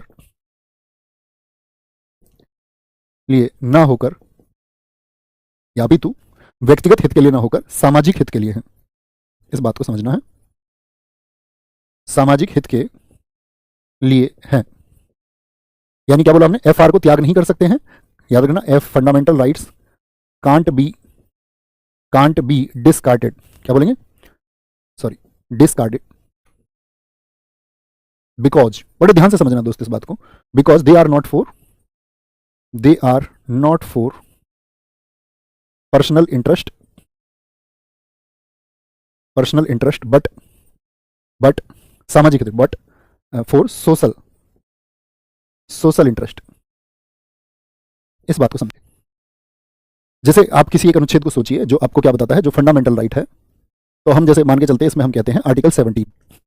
आर्टिकल 17 बताता है abolition of untouchability. Abolition of untouchability का क्या मतलब है? अस्पृश्यता का अंत, छुआछूत का अंत, अस्पृश्यता का अंत, इसी को बताता है जी। अब मान के चलिए आप ये कह रहे हैं कि भाई अस्पृश्यता का अंत मतलब किस लिए लाया गया, कि भाई जो कुछ समुदाय हैं अन्य समुदायों को खुद से नीचा समझ करके उनके साथ में क्या करते हैं, फिर एक डिस्क्रिमिनेशन अर्थात भेदभाव करते हैं। तो उस भेदभाव को रोका जा सके, इसी के लिए तो अनुच्छेद 17 आया। अब अनुच्छेद 17 आया, अब मान के चलो एक व्यक्ति ये बोले कि भाई मुझे तो कोई दिक्कत नहीं है और आप मेरे साथ छुआछूत जैसा जो भेदभाव है वो कर सकते हैं, यानी आप मेरे साथ डिस्क्रिमिनेशन कर सकते हैं। उसमें भाई व्यक्ति का अपना अधिकार है ना। तो यहां पर क्या बोला कि जो फंडामेंटल राइट है उसको त्याग नहीं किया जा सकता है। आप अपने फंडामेंटल राइट को छोड़ नहीं सकते हैं। आप ये नहीं कह सकते ठीक है, आप अगर अब मेरे साथ कोई भेदभाव करेंगे तो मुझे कोई दिक्कत नहीं है, फिर इसके लिए आप भी दोषी हो जाएंगे। जैसे मुझे एक बात बताइए, जीवन जीने का अधिकार क्या एक मौलिक अधिकार है? तो आप कहेंगे हाँ, तो जीवन जीने के अधिकार में क्या मरने का अधिकार भी शामिल है? यानी भाई मेरा जीवन है और मैं इसको जब चाहे खत्म कर सकता हूं क्या? मेरा जीवन है, मेरा इस पर अधिकार है, ये मेरा फंडामेंटल राइट है। तो इसीलिए बोला गया नहीं, आप अपने जीवन को खत्म नहीं कर सकते हैं, त्याग नहीं सकते हैं। और त्याग नहीं सकते, इसी को हम अधित्याग का सिद्धांत बोलते हैं, डॉक्ट्रिन ऑफ वेवर बोलते हैं, कि आप अपने फंडामेंटल राइट्स का त्याग नहीं कर सकते, क्योंकि ये सिर्फ आपकी जिम्मेदारी नहीं है। आपका जीवन सिर्फ आपका जीवन नहीं है, ठीक है, वह समाज के हित के लिए भी है। आप उसको सिर्फ पर्सनल इंटरेस्ट के लिए ना समझे, वो व्यक्तिगत हित नहीं है, उसमें समाज का हित भी शामिल है। ठीक है, आपसे मान के चलो जैसे कि हम अपने जीवन को नहीं खो सकते, क्योंकि हमसे हमारी उम्मीदें जुड़ी हुई हैं बहुत सारे लोगों की, आप पिता की, माता की, पत्नी की, पति की, भाई की, बहन की, या कोई भी और रिश्ता है जो निर्भर करता है आपके ऊपर, यानी कि उसमें एक सामाजिक हित जुड़ा हुआ है। बात समझ पाए? तो क्या बोलेंगे कि हम कहेंगे कि भैया फंडामेंटल राइट्स का त्याग नहीं किया जा सकता, यानी कि अगर व्यक्ति आत्महत्या करेगा तो उसके लिए उसको क्या मतलब, अगर उसने प्रयास किया और तो फिर क्या होगा, तो वह आपका क्या हो जाएगा। जैसे पहले हम आईपीसी को पढ़ते थे, तो आईपीसी में आपका एक सेक्शन हुआ करता था 309, उसमें क्या था, आत्महत्या के लिए दंड था, यानी कि आप अगर सुसाइड करने का प्रयास कर रहे हैं तो आपको फिर दंडित किया जाएगा उसके लिए। ठीक है, तो यानी कि जीवन जीने के अधिकार में मरने का अधिकार जो है वो शामिल नहीं है। क्यों नहीं है शामिल? क्योंकि आप फंडामेंटल राइट्स का त्याग नहीं कर सकते हैं। कोई दिक्कत? ठीक है, अच्छा, अगला सिद्धांत आता है इसी का में आच्छादन का सिद्धांत। समझ पाइए नहीं मेरी बात? फिर से मैं आपसे रिपीट कर इसको दोहराता हूँ। एक और उदाहरण, अच्छा उदाहरण हम ले सकते हैं। जैसे मैं आपसे पूछूं, आपके घर में कोई साइकिल है? आप कहेंगे हाँ। गाड़ी, मोटरसाइकिल कुछ तो होगी आपके घर में। तो मैं आपसे ये बोलूं कि उस साइकिल का आप त्याग कर सकते हैं या नहीं? भैया आप अपनी साइकिल जंगल में कहीं छोड़ जाएंगे तो क्या आपको उसके लिए प्रावधान है कि पनिशमेंट किया जाएगा? आप अपनी बाइक कहीं छोड़ दें, आप चाहे अपनी गाड़ी, आप अपना कोट कहीं छोड़ दें, अक्सर भूल भी जाते हैं। तो वो सब क्या है? वो सब प्रॉपर्टी है। वो सब क्या है? वो संपत्ति है। और संपत्ति का त्याग आप कर सकते हैं, क्योंकि संपत्ति जो है वो आपका मौलिक अधिकार नहीं है। संपत्ति अब क्या है? मौलिक अधिकार नहीं है। यानी आप चाहें तो सन्यासी बन जाएं, आप घर छोड़ के चले जाए, या आप बाबा जी बन जाएं, मतलब जो भी आप चाहें। ठीक है, जैसे कि मान के चलो आप इसको बोल दे कि मैं अपनी सारी प्रॉपर्टी को छोड़ रहा हूं, तो आप छोड़ सकते हैं। तो वो क्या है? वो क्योंकि आपका मौलिक अधिकार नहीं है। जो मौलिक अधिकार है उनका त्याग आप नहीं कर सकते हैं। बात क्लियर है? एक अंतिम सिद्धांत को हम पढ़ते हैं हमारे मौलिक अधिकारों के रूप में, है आच्छादन का सिद्धांत। आच्छादन बोलते हैं ग्रहण को, जैसे सूर्य ग्रहण, चंद्र ग्रहण। आच्छादन का सिद्धांत कहें तो ग्रहण का सिद्धांत। अच्छा, जब हम सूर्य ग्रहण की बात करते हैं तो ग्रहण का क्या अर्थ होता है? मतलब सूर्य छिप जाता है, सूर्य को ग्रहण लग जाता है ना? ग्रहण का सिद्धांत, यानी कि इसको हम बोलते हैं doctrine of Eclipse. Doctrine of Eclipse ये क्या कहता है? देखो, ये डॉक्ट्रिन ऑफ वेवर आप समझ पाए कि मौलिक अधिकारों का त्याग नहीं हो सकता। ऐसे ही डॉक्ट्रिन ऑफ इक्लिप्स कहता है कि मान के चलिए कोई ऐसा कानून बन जाए आपका भविष्य में जो मौलिक अधिकारों का हनन कर रहा हो। अब वो कानून मतलब एक विस्तृत कानून था, उस कानून में कुछ बातें तो सही की गई थी जो कि आपका वैध थी, एकदम से वैलिड थी, लेकिन कुछ बातें ऐसी कर दी गई थी जो मौलिक अधिकारों के लिए एकदम से अवैध लग रही थी, असंगत लग रही थी। तो फिर उनका क्या होगा? तो क्या करेंगे? जो अवैध भाग है, यानी कि जो लागू नहीं हो सकता है हमारे फंडामेंटल राइट्स के बारे में, उसको क्या कर दिया जाएगा? हटा दिया जाएगा। और जो वैध है उसको रख लिया जाएगा, क्योंकि जो चीज वैध है, वैलिड है, उसमें तो कोई दिक्कत ही नहीं है। लेकिन अगर अवैध की वजह से वैध भाग को हटाने में, जो अवैध भाग को हटाने की वजह से वैध भाग में भी कोई दिक्कत आ रही है, तो समस्त को हटाना पड़ेगा, पूरे को हटाना पड़ेगा। तो समझ गए? कभी भी कोई लॉ बन रहा है, आसान से शब्दों में समझें, जैसे कि हमारे यहाँ लॉ कौन बनाता है बताओ? तो आप कहेंगे भैया सरकार का काम है, गवर्नमेंट का, पार्लियामेंट बनाती है।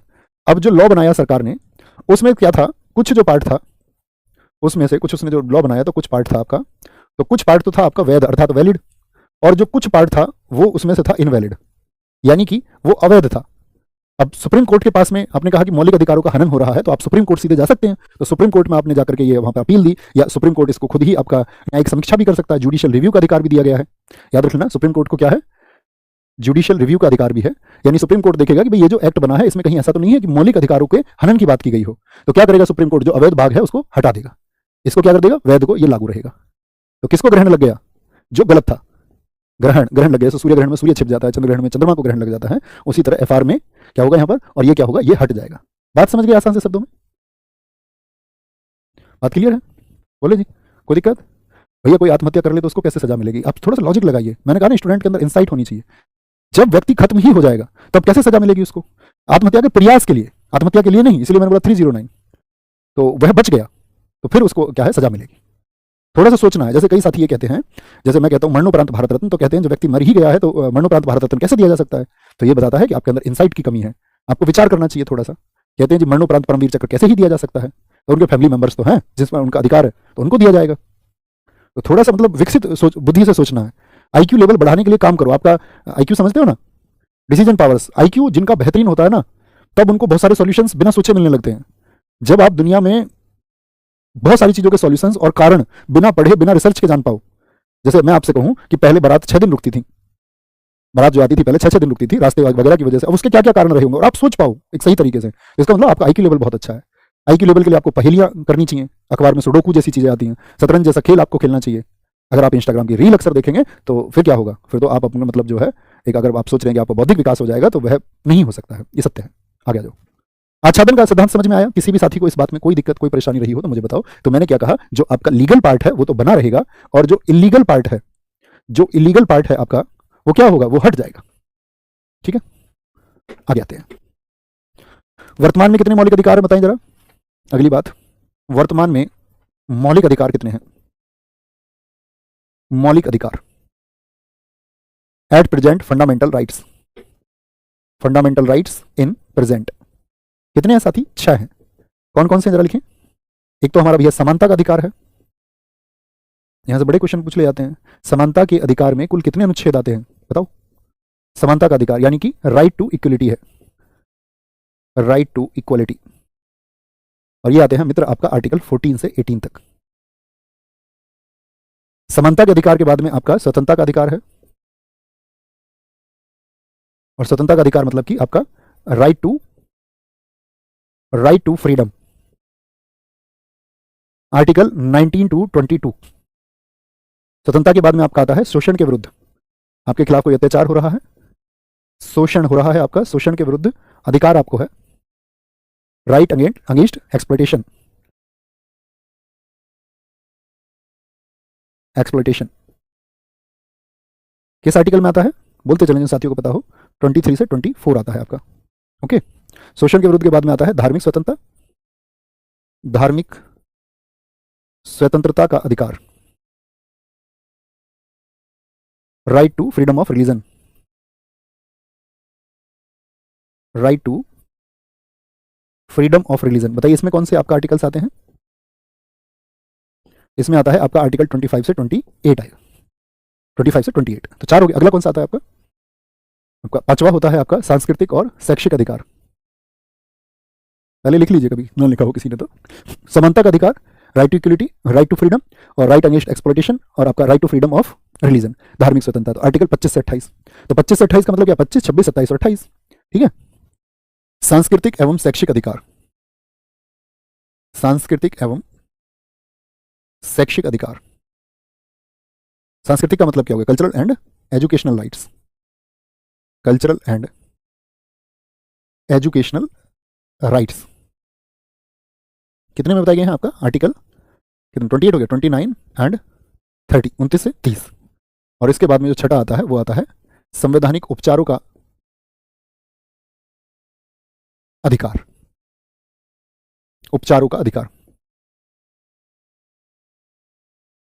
यहां पे आएगा आपका आर्टिकल 32। यहां पे क्या बताया गया, राइट टू कॉन्स्टिट्यूशनल रेमेडीज। तो कितने हैं आपका, अभी हम आगे चल के बात करेंगे संपत्ति के अधिकार को किस तरह हटाया गया। तो ये हमारे टोटल कितने, 6 हमारे वर्तमान में क्या है, मौलिक अधिकार है, ये आपको पता होने चाहिए। अब देखो मौलिक अधिकार मैंने आपसे कहा कहां से शुरू होते हैं, आर्टिकल 12 से 35, लेकिन यहां पर क्या आपका बोलेंगे, क्या यहां पर 12 से शुरू हुआ, तो आप कहेंगे नहीं, कौन से 2 आर्टिकल का यहां पर मौलिक अधिकारों में यहां पर हमको जिक्र नहीं दिख रहा है शुरुआत के, तो आप कहेंगे 12 और 13 हमको नहीं दिखाई दे रहे हैं। तो 12 और 13 में क्या है, बात तो मौलिक अधिकारों से संबंधित की गई है, लेकिन कोई मौलिक अधिकार की बात नहीं की गई है, क्योंकि मौलिक अधिकारों के लिए क्या जरूरी है उसकी व्याख्या की गई है, ठीक है, उसकी व्याख्या की गई है, ठीक है। अब यहां पर आएंगे, एक बच्चा कह रहा गुरुजी आर्टिकल 21 नहीं पढ़ा है, बच्चा अभी तो हमने 12 भी नहीं पढ़ा है, अभी आप 21 की बात कर रहे हैं। आप वो एक ऐसी क्लास देख लो जिसमें एक क्लास में सारी पॉलिटी हो जाती हो, वही है तुम्हारा इलाज, उसमें देख लो, उसमें उसी क्लास में 21 भी मिल जाएगा, 211 भी, 124 भी और 214 भी उसी में मिल जाएगा, है ना। तो वो एक क्लास में कुछ चमत्कार कर सकते हो। आएंगे भैया यहां देख लो, तो शुरू कहां से करना है हमको, आर्टिकल 12 से। छोटी सी बात जो समझाने का प्रयास करूं उसको समझना। आर्टिकल 12 में बताई गई है साथी राज्य की परिभाषा, क्योंकि कल जब हम 14 से 18 पढ़ेंगे एक दिन में एक ही भाग कर पाएंगे, इतनी व्याख्या उसकी इतनी है। राज्य की परिभाषा यानी कि डेफिनेशन ऑफ स्टेट दी गई है। अब मेरा प्रश्न आपसे यह है, स्टेट क्या होता है बताएं, स्टेट क्या है। तो आर्टिकल 12 में बताया गया वो सभी संस्थाएं जो लॉ मेकिंग का काम करती हों, लॉ मेकिंग चाहे वो सेंट्रल लेवल पर हो, केंद्र सरकार, चाहे राज्य स्तर पर राज्य सरकार, वहां संसद, राज्य स्तर पर विधानमंडल, ग्राम स्तर पर ग्राम पंचायत और आपका ग्राम स्तर पर ही जिला बोर्ड, आपका नगर स्तर पर नगर पालिका, नगर परिषद, ठीक है। और बाकी वो सभी संस्थाएं जहां पे रेगुलेशंस फॉलो होते हों, कुछ नियम फॉलो होते हों, और या फिर वो सभी संस्थाएं जहां पर सरकार की हिस्सेदारी हो। तो मैं आपसे चाहूंगा कि आप अपने आसपास की किसी एक ऐसी संस्था का नाम लिखें जिसको आप स्टेट कह सकते हैं। जैसे इसके लिए मैं कहूंगा जिसको किसी भी काम के लिए प्राधिकार दे दिया गया हो, जैसे सरकारी डॉक्टर वो स्टेट है, डिस्ट्रिक्ट मजिस्ट्रेट वो स्टेट है, कूड़ा उठाने वाली गाड़ी वो भी एक काम करने के लिए आपका ऑथराइज्ड है, उसका काम है कूड़ा उठाना, तो वो भी क्या है, एक स्टेट है। तो आप जरा सोचिए आपके आसपास में स्टेट क्या है और क्या नहीं है, तब हम समझ पाएंगे आप स्टेट को और अच्छे से बताएंगे। भैया भैया आपका सीडीओ स्टेट, बिल्कुल स्टेट है। पोस्ट ऑफिस बिल्कुल स्टेट है, पोस्ट ऑफिस बहुत अच्छा लिखा साथियों ने। रेलवे, हाँ जी रेलवे स्टेट है, रेलवे स्टेट है, बहुत अच्छा लगा। बैंक स्टेट है, यानी कि कुछ नियम बना रहे हैं ना, किसके लिए, आपका पब्लिक के लिए बनाए जी। हॉस्पिटल जी भाई साहब स्टेट है, सीएम ऑफिस बिल्कुल स्टेट है, सरकारी स्कूल, हाँ जी मैंने बताया ना, वो सभी जहां पर सरकार का कोई अंश हो, अनुदान हो, फंडेड हो, गवर्नमेंट का पैसा जहां पर लगा हुआ वो सभी स्टेट है। सोचिए, सरकारी अस्पताल हाँ जी स्टेट है, विद्युत विभाग हाँ जी स्टेट है,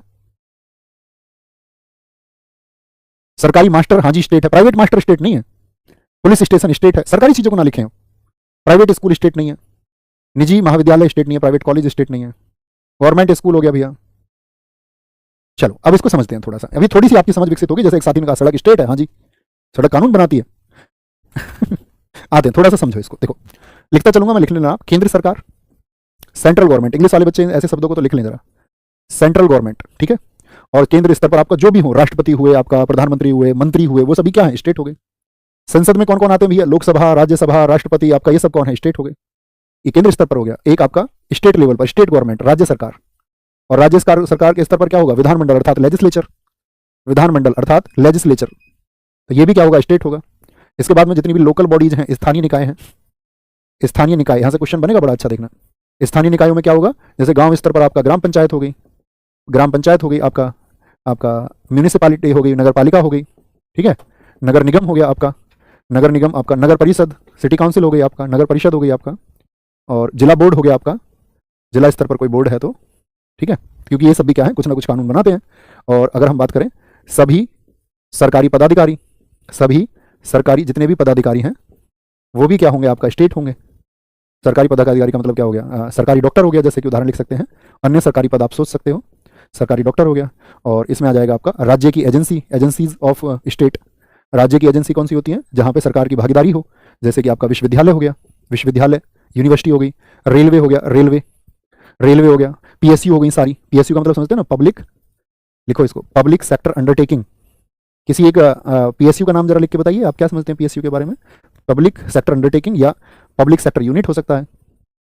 तो पब्लिक सेक्टर यूनिट का मतलब क्या है आपका, जैसे कि एनटीपीसी हो गया आपका, एनटीपीसी, तो इसको बोलते हैं पब्लिक सेक्टर अंडरटेकिंग, मतलब सार्वजनिक, जो पब्लिक के लिए है, सार्वजनिक क्षेत्र के उपक्रम, सार्वजनिक क्षेत्र के जितने भी उपक्रम हैं। अब जितनी भी आप महारत्न कंपनीज को जानते हो, जितनी भी आप नवरत्न कंपनीज को, मणिरत्न कंपनीज को, ठीक है, तो पीएसयू का मतलब क्या है, जिसमें सरकार की हिस्सेदारी क्या आधे से ज्यादा है, 51% है, चाहे भेल हो, सेल हो, ओएनजीसी हो, oil and natural gas corporation, all India limited हो, आपका भारत पेट्रोलियम हो, आपका हिंदुस्तान पेट्रोलियम हो, SAIL steel authority of India limited हो, गेल हो, gas authority of India limited हो, ठीक है, तो ये सब किसमें आ गया आपका, तो बोलेंगे भैया स्टेट हो जाएंगे। रेलवे हो गया, जैसे अन्य संगठन, जैसे यूपीएससी बताइए, केंद्र सरकार का हो गया, एलआईसी हो गया जैसे आपका, जी भारत सरकार का उपक्रम है ये, ठीक है। और इसमें हम बात कर सकते हैं आपका और क्या क्या आएगा राज्य की परिभाषा में, इसमें आपका जितनी भी संवैधानिक, जो आपका संवैधानिक रूप से संस्थाएं बनाई गई हैं, कॉन्स्टिट्यूशनल इंस्टीट्यूशंस जितने भी हैं जो संवैधानिक रूप से बनाए गए हैं या कानून बना के जो बनाए गए हों, एक्ट के माध्यम से बनाए गए हों, चाहे सेबी हो आपका, सांविधिक संस्थाएं, सांविधिक संस्थाएं यानी कि आपका कैसी, वो चाहे कॉन्स्टिट्यूशनल हो,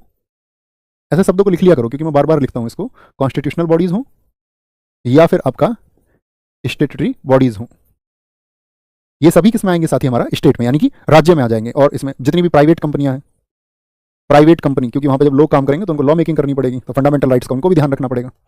ऐसा थोड़ी है वहाँ पे किसी का फंडामेंटल राइट का हनन हो जाएगा कि वहाँ समानता नहीं मिलेगी, या वहाँ पर मान के चलो किसी प्राइवेट कंपनी में 2 काम कर रहे हैं व्यक्ति और कोई व्यक्ति निम्न समुदाय से है या कोई व्यक्ति आपका उच्च समुदाय से है, तो उसको ऐसे भेदभाव नहीं कर सकते हैं कि भाई आप निम्न समुदाय के हैं, ठीक है, प्राइवेट कंपनी। लेकिन अब मेरा क्वेश्चन आपसे ये, यहाँ पे क्वेश्चन पूछा जाता है जैसे कि एनसीईआरटी, ये बताओ एनसीईआरटी होगा या नहीं होगा।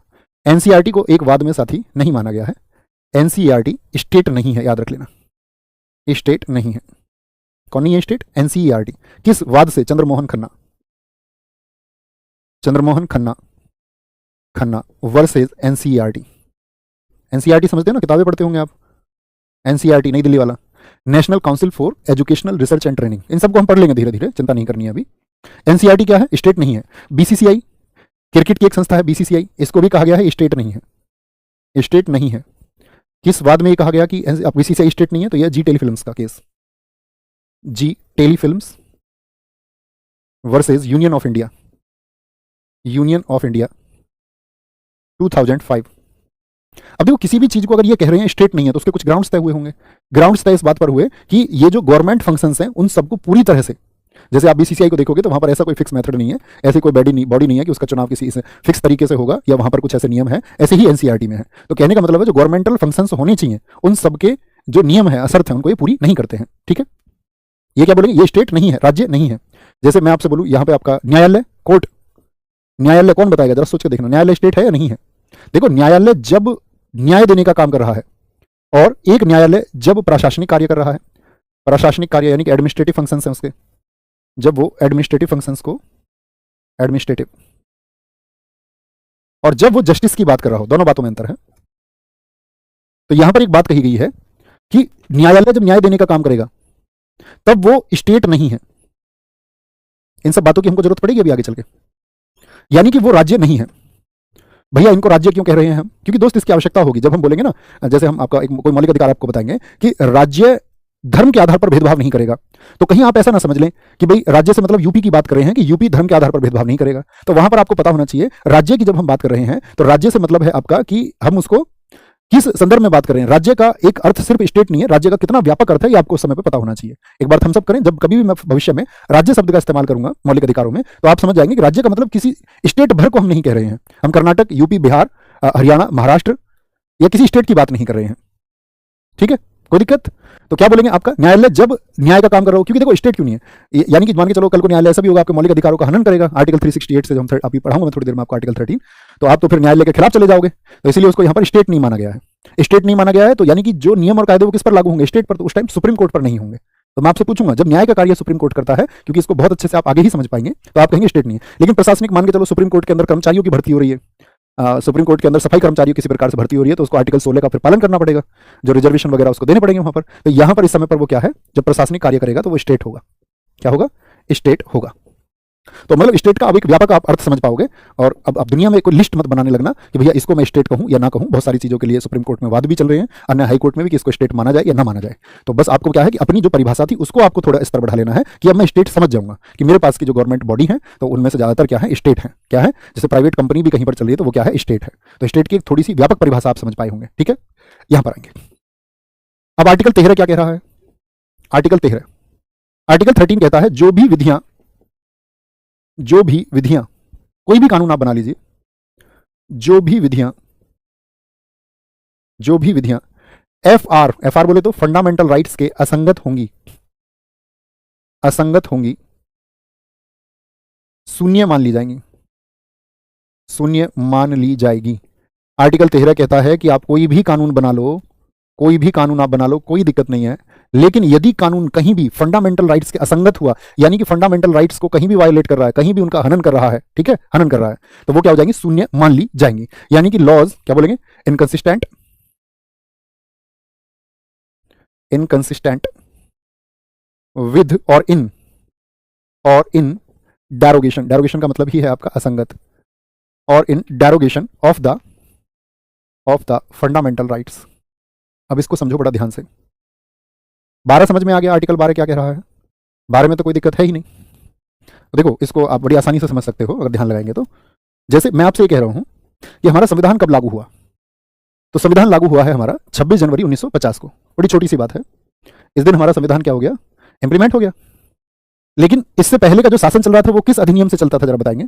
जैसे जब भारत आजाद हुआ तो मैंने आपको बताया था कि जब तक भारत का अपना संविधान नहीं बनता है तब तक जो शासन चलेगा वो किस अधिनियम से चलेगा, बोलेंगे भाई फटाफट से। तो 1935, सारे दोस्तों का आंसर है 1935। तो क्या बोलेंगे, इससे पहले 1935 एक्ट था। इतनी सी बात समझने की है। देखो जब हमारा संविधान लागू हुआ तो ऐसा भी तो हुआ होगा 1935 का जो एक्ट है उसमें बहुत सारी बातें तो ऐसी की गई थी जो वैलिड थी मौलिक अधिकारों के बारे में, कि भाई ठीक है इनको 1935 के अधिनियम से ले लेते हैं। 1935 के अधिनियम से आप जानते भी हैं सर्वाधिक चीजें हमारे संविधान में ली गई, लेकिन कुछ ऐसा पार्ट भी होगा जो 1935 के अधिनियम से हमने निकाल दिया, अवैध पार्ट था। तो वैध और अवैध तो मैंने आपको बताया था, इसको कैसा सिद्धांत हम कहते हैं कि जो मौलिक अधिकार का हनन करे, ऐसे भाग को खत्म कर दिया जाए, तो वो क्या है आपका, तो आप कहेंगे वो ग्रहण का सिद्धांत है, आच्छादन का सिद्धांत है, डॉक्ट्रिन ऑफ एक्लिप्स में हमने अभी पढ़ा था। तो यहां पर यही बात हमको करनी है। तो यहां पर क्या किया गया, जो 13 का 1 है, देखो आपको मेजर आर्टिकल याद रखना है, जब कभी भाग जो सा महत्वपूर्ण होगा जो मैं कहूं उसी को। इसमें कहा गया है संविधान के बनने के पहले की विधियां, संविधान बनने के पहले की विधियां,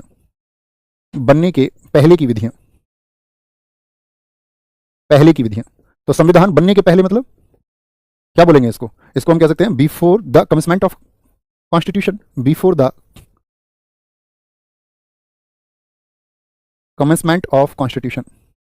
देखो इसमें क्या बात की गई है, संविधान बनने के पहले की विधि, यानी जैसे 1935 का भारत सरकार अधिनियम, तो 1935 के भारत सरकार अधिनियम में कोई भी ऐसी चीज होगी जो, भाई इस बात को ध्यान में रखना, इसको आधार बना के पढ़ना है, जो एफआर के अनुरूप नहीं है तो उसको पार्ट को क्या कर दिया जाएगा, शून्य कर दिया जाएगा, कंसिडर्ड एज जीरो, शून्य मान ली जाएगी, कंसिडर्ड एज जीरो।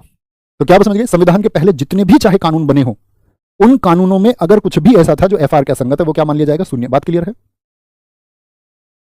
बोलेगे भाई कोई दिक्कत? दूसरी बात क्या की गई हमें 13(2) में, अब ऐसा भी तो हो सकता है भविष्य में कोई बने, भविष्य में भी तो कोई कानून बन सकता है, पहले वालों को तो हमने शून्य कर दिया, लेकिन भविष्य में कोई ऐसा कानून बना दिया गया और उस कानून में क्या बोला गया कि भाई हमारा जो आपको जीवन जीने का अधिकार आपको नहीं होगा, कोई कॉन्स्टिट्यूशनल अमेंडमेंट हो गया, जीवन जीने का अधिकार आपको नहीं होगा, तो फिर क्या होगा, उसको क्या मान लिया जाएगा कि भैया वो आपका अब हमारे फंडामेंटल राइट के संगत नहीं है, यानी कि उसको हम जीरो कंसीडर करेंगे, ये पार्ट लागू ही नहीं हो पाएगा। क्लियर, खत्म कर देंगे जी उसको। संविधान लागू होने के बाद की विधियां, समझ सकते हैं? After the implementation of constitution, बात वही होगी, संविधान लागू होने के बाद की विधियां, जो भी विधियां एफआर के असंगत होंगी शून्य मान ली जाएंगी। संविधान बनने के पहले की विधियां, जो भी विधियां एफआर के असंगत होंगी शून्य मान ली जाएंगी। तीसरी बात ये क्या है, आप लिख देंगे इसको, संविधान लागू होने के, यानी कि आपका आफ्टर द कॉन्स्टिट्यूशन, ऐसे लिख लो, after the implementation of constitution. 13(3) क्या कहता है? अब बार बार एक शब्द का इस्तेमाल हो रहा है, आप देखिए जरा, विधियां। अब लोग ये नहीं बोलेंगे विधि विधि विधि विधि, तो विधि क्या है फिर? विधि क्या है? तो यहां 13(3) में इसी विधि की व्याख्या की गई, एक्सप्लेनेशन ऑफ लॉ को बताया गया। विधि की व्याख्या, एक्सप्लेनेशन ऑफ लॉ यहां पे किया गया। क्या किया गया यहां पे? एक्सप्लेनेशन ऑफ लॉ, कि भाई विधि क्या है, कौन बनाएगा विधि, मुझे बताओ विधि क्या है? विधि का अर्थ कानून। कानून क्या होता है? तो कानून वह सभी होता है, कानून वह सभी होता है, जैसे मान के चलो जो किसी आपका क्या कह सकते हैं हम, अधिनियम के थ्रू आया हो। कानून वही तो होगा जो किसी अधिनियम से आया हो, ठीक है? या ऐसा भी हो सकता है वो अध्यादेश से बना हो, राष्ट्रपति और राज्यपाल को ये शक्ति दी गई है ऑर्डिनेंस की, भाई किसी एक्ट से आ सकता है वो, या वो किसी ऑर्डिनेंस से आ सकता है, कोई भी ऑर्डिनेंस, ठीक है? या कोई आदेश जारी हो सकता है, आदेश, ऑर्डर जारी हो सकता है, ऑर्डर, और या कोई नियम बनाया जा सकता है, कोई अलग से कोई आपका, मतलब कि कहने का मतलब है अलग से कोई संस्था बना ली और उसके कुछ नियम हुए, यानी कि एक रूल हो सकता है, और रूल से आ सकता है। तो विधि क्या है? विधि का मतलब है वह सभी चीजें जो किसी अध्यादेश, अध्यादेश यानी कि आपका अध्यादेश कौन जारी करते हैं बताओ? राष्ट्रपति साहब, जब संसद की कार्रवाई ना चल रही हो, या राज्य विधानमंडल की कार्रवाई ना चल रही हो, या कोई एक्ट बना के हम कोई कानून बनाएंगे, तभी तो हम बताएंगे कि भाई ये चीजें इस तरह से होंगी। तो विधि क्या है? तो विधि है जो किसी अध्यादेश या किसी आपका आदेश, अधिनियम या नियम आदि के द्वारा कुछ समय या अनंत समय के लिए लागू हो। कुछ भी शर्त हो सकती है, हो सकता है थोड़े दिन बाद उसमें कोई रिफॉर्म कर दिया जाए, सुधार कर दिया जाए, ऐसा भी हो सकता है वो नियम आपका हमेशा सुधारने की कोई आवश्यकता ना रहे और आपका जीवन पर्यंत या सदा सदा चलता रहे, ऐसा भी तो संभव है, ठीक है? तो विधि की व्याख्या की गई है। और 13(4) इसको इंपोर्टेंट लिखना और इसको हमेशा याद रखना। अब यहां पे कह दिया गया कि संविधान लागू होने के बाद की जो विधियां हैं वो सब क्या हो जाएंगी, अगर फंडामेंटल राइट की बात नहीं कर रही है तो उनको हम शून्य मान लेंगे, शून्य मान लेंगे, यही तो बात की गई।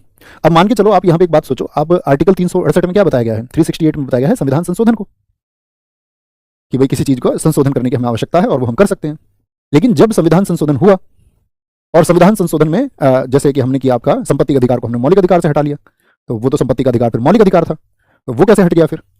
तो उसके लिए तो क्योंकि इन्होंने तो कहा है कि जी जो हमारे मौलिक अधिकार वो छीने नहीं जा सकते हैं, तो मौलिक अधिकार क्या होंगे? असंगत होंगे। जी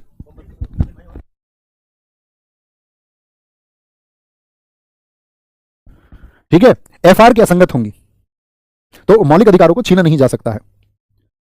बच्चे ऐसे भी आ जाते हैं क्लास में डायरेक्ट खोल के बोर्ड ठीक है, समझ गए मेरी बात को? तो मैंने बोला कि अगर वो फंडामेंटल राइट्स हमारा छीन रहा है तो फिर तो भैया वो नहीं हटना चाहिए था, तो फिर कैसे हट गया? तो यहां पे एक क्लॉज दिया गया है कि आपको, आप जानती हैं हर चीज के लिए व्यवस्था की गई है, तो यहां पे व्यवस्था क्या की गई है? संविधान जो संशोधन होगा, जो आपका कॉन्स्टिट्यूशनल अमेंडमेंट होगा, संविधान संशोधन, बहुत महत्वपूर्ण मार्क करना है इसको, संविधान संशोधन आर्टिकल 368 के तहत होता है, तो सब जानते हैं, को उसको विधि ही नहीं मान रहे हैं, को भाग 3 के संदर्भ में, सिर्फ भाग 3 के संदर्भ में विधि नहीं माना जाएगा, नहीं माना जाएगा। और ये बात की गई किसमें? केशवानंद भारतीवाद में। इसको नोट कर लेना, an amendment to the constitution, amendment to the constitution shall not be deemed to be a law in constitution। ठीक है, तो बात समझ गए? इसके लिए कौन सा वाद है? केशवानंद भारतीवाद। बताओ किस वर्ष में हुआ था केशवानंद भारतीवाद? बहुत सारी चीजें इससे हुई हैं, भारतीवाद, ठीक है? अच्छा, लेकिन एक चीज का विशेष ध्यान रखना पड़ेगा, तो कर दिया फिर या नहीं, यानी कि मौलिक अधिकारों को छीना जा सकता है या नहीं? आप कहेंगे भैया 13 तो कह रहा है कि वो ऐसा कोई भी कानून या विधि बनेगी जो एफआर के असंगत होगी, यानी हमारे मौलिक अधिकारों का हनन करेगी, उसको हम शून्य मान लेंगे। लेकिन वहीं 13(4) में इसका एक्सेप्शन केस भी दे दिया गया कि आर्टिकल 368 से हम जो करेंगे, आर्टिकल 368 से जो भी संविधान संशोधन होगा, उसको भाग 3 के संदर्भ में विधि ही मानने से इंकार कर दिया। तो यही तो कहा था, विधियां असंगत होंगी तो विधि मानने से इंकार कर दिया, यानी कि चेंज किया जा सकता है या नहीं। लेकिन उसके लिए क्या होगा? एक विशेष शर्त का ध्यान रखना होगा कि जो हमारा संविधान का मूल ढांचा है वो प्रभावित ना हो, यानी कि प्रस्तावना में हमने आपने पढ़ा था, मूल ढांचा, बेसिक स्ट्रक्चर जानते हैं, हम सब करें, मैंने आपको समझाया था कि जैसे कोई ऐसा संविधान संशोधन नहीं होना चाहिए कि हमारी, मान के चलो, आपका जो भारत के लोकतंत्र की व्यवस्था है उस पर प्रभाव डाले, ठीक है? या हम जैसे धर्मनिरपेक्ष राष्ट्र है तो वहां पर आपका प्रभाव डाले, यानी कि हमारे देश की एकता, अखंडता, ये सब बनी रहनी चाहिए, जो वहां पर समताएं बताई गई हैं, जो न्याय बताए गए, वो प्रभावित नहीं होने चाहिए, और उसको फिर विधि के अंतर्गत नहीं माना जाएगा। लेकिन अगर वहां पर बेसिक स्ट्रक्चर प्रभावित हो रहा है, मूल ढांचा प्रभावित हो रहा है, तो फिर यह भी लागू नहीं होगा, ठीक है? तो केशवानंद भारतीवाद 1973 में यह बात की गई थी। उम्मीद करूंगा आज की क्लास में हमने जो पढ़ा उसको आपने जाना और समझा होगा। अधिकार क्या होते हैं? भाग 3 आर्टिकल 12 से 35 यूएसए से हमने लिए। अधिकार विवेक पर आधारित वह मांग है जिसे समाज स्वीकार करता है और राज्य लागू करता है। अधिकार सैद्धांतिक रूप से नैतिक और कानूनी होते हैं, ठीक है, नैतिक पर आपको दंड नहीं मिलता है, कानूनी पर आपको दंड मिलता है। कानूनी अधिकार में पॉलिटिकल और सिविल होते हैं, ये सिर्फ भारतीयों को प्राप्त होते हैं, नागरिक सभी को प्राप्त होते हैं। ठीक है, फिर हमने जाना संवैधानिक रूप से अधिकार तीन तरह से, प्राकृतिक जो नेचर ने सबको दिए हैं बराबर रूप से, मानवाधिकार जो सिर्फ मानवों को है, विधिक अधिकार जो कानूनों से सिर्फ हमारे देश में या तो मौलिक अधिकार होंगे या फिर आपका वो संवैधानिक होंगे अर्थात या सांविधिक होंगे। बात क्लियर थी? फिर हमको क्वेश्चन भी करने हैं। पहली बार मौलिक अधिकारों की जर्नी हमने जानी 1215 में ब्रिटेन में, 1789 फ्रांसीसी क्रांति, 1791 में यूएसए में। यहीं से भारत के एफआर प्रेरित हैं, भारत के फंडामेंटल राइट इसी बिल से क्या है, प्रेरित हैं, inspired by bill of rights. फिर हमने जाना कि भारत में भी उस तरह की मांग उठनी शुरू हुई, सबसे पहले बाल गंगाधर तिलक, फिर एनी बेसेंट जी, फिर नेहरू रिपोर्ट में, फिर कराची अधिवेशन में, फिर गोलमेज सम्मेलन में, फिर 1945 में सप्रू कमेटी ने कह ही दिया। तो सप्रू कमेटी ने कहा तो मौलिक अधिकारों के लिए दो कमेटी बनी, committee and sub committee, Vallabh भाई पटेल और जेवी कृपलानी जी की अध्यक्षता में। अब यहाँ पे मौलिक अधिकारों के हनन पर हम सुप्रीम कोर्ट जा सकते हैं, कोई भी संशोधन करेंगे। संशोधन कैसे होगा? 368 में। अब आप समझ गए होंगे 368 में उसको क्या बोलेंगे, 13(4) में। कौन सा आर्टिकल है? 13(4) में संशोधन हो सकता है और आपका क्या बोलेंगे, उसको विधि के अंतर्गत ही नहीं रखा गया है। मौलिक अधिकार असीमित नहीं है, मतलब छीन लिए जाते हैं। मौलिक अधिकार प्रवर्तियां यानी कोर्ट द्वारा ये लागू होते हैं, इनके हनन पर आप सीधे सुप्रीम कोर्ट भी जा सकते हैं। सीधे सुप्रीम कोर्ट जाएंगे किस आर्टिकल से, जरा बताएं? आर्टिकल 32, ठीक है, और आपका हाई कोर्ट में आर्टिकल 226 से, 226 और 32 से। मौलिक अधिकार मुख्यतः नकारात्मक प्रवृत्ति के होते हैं, लेकिन बात क्या है, जैसे हमने एक सेंटेंस के माध्यम से समझा, कुछ मौलिक अधिकार केवल भारतीय नागरिकों को प्राप्त है। अधित्याग का सिद्धांत किसको कहते हैं कि एफआर का त्याग नहीं कर सकते, यानी जो आपको मौलिक अधिकार मिला है उसको हम छोड़ नहीं सकते हैं। और जब हम आर्टिकल 21 को पढ़ेंगे तब मैं आपको बहुत सारी केस स्टडीज बताऊंगा।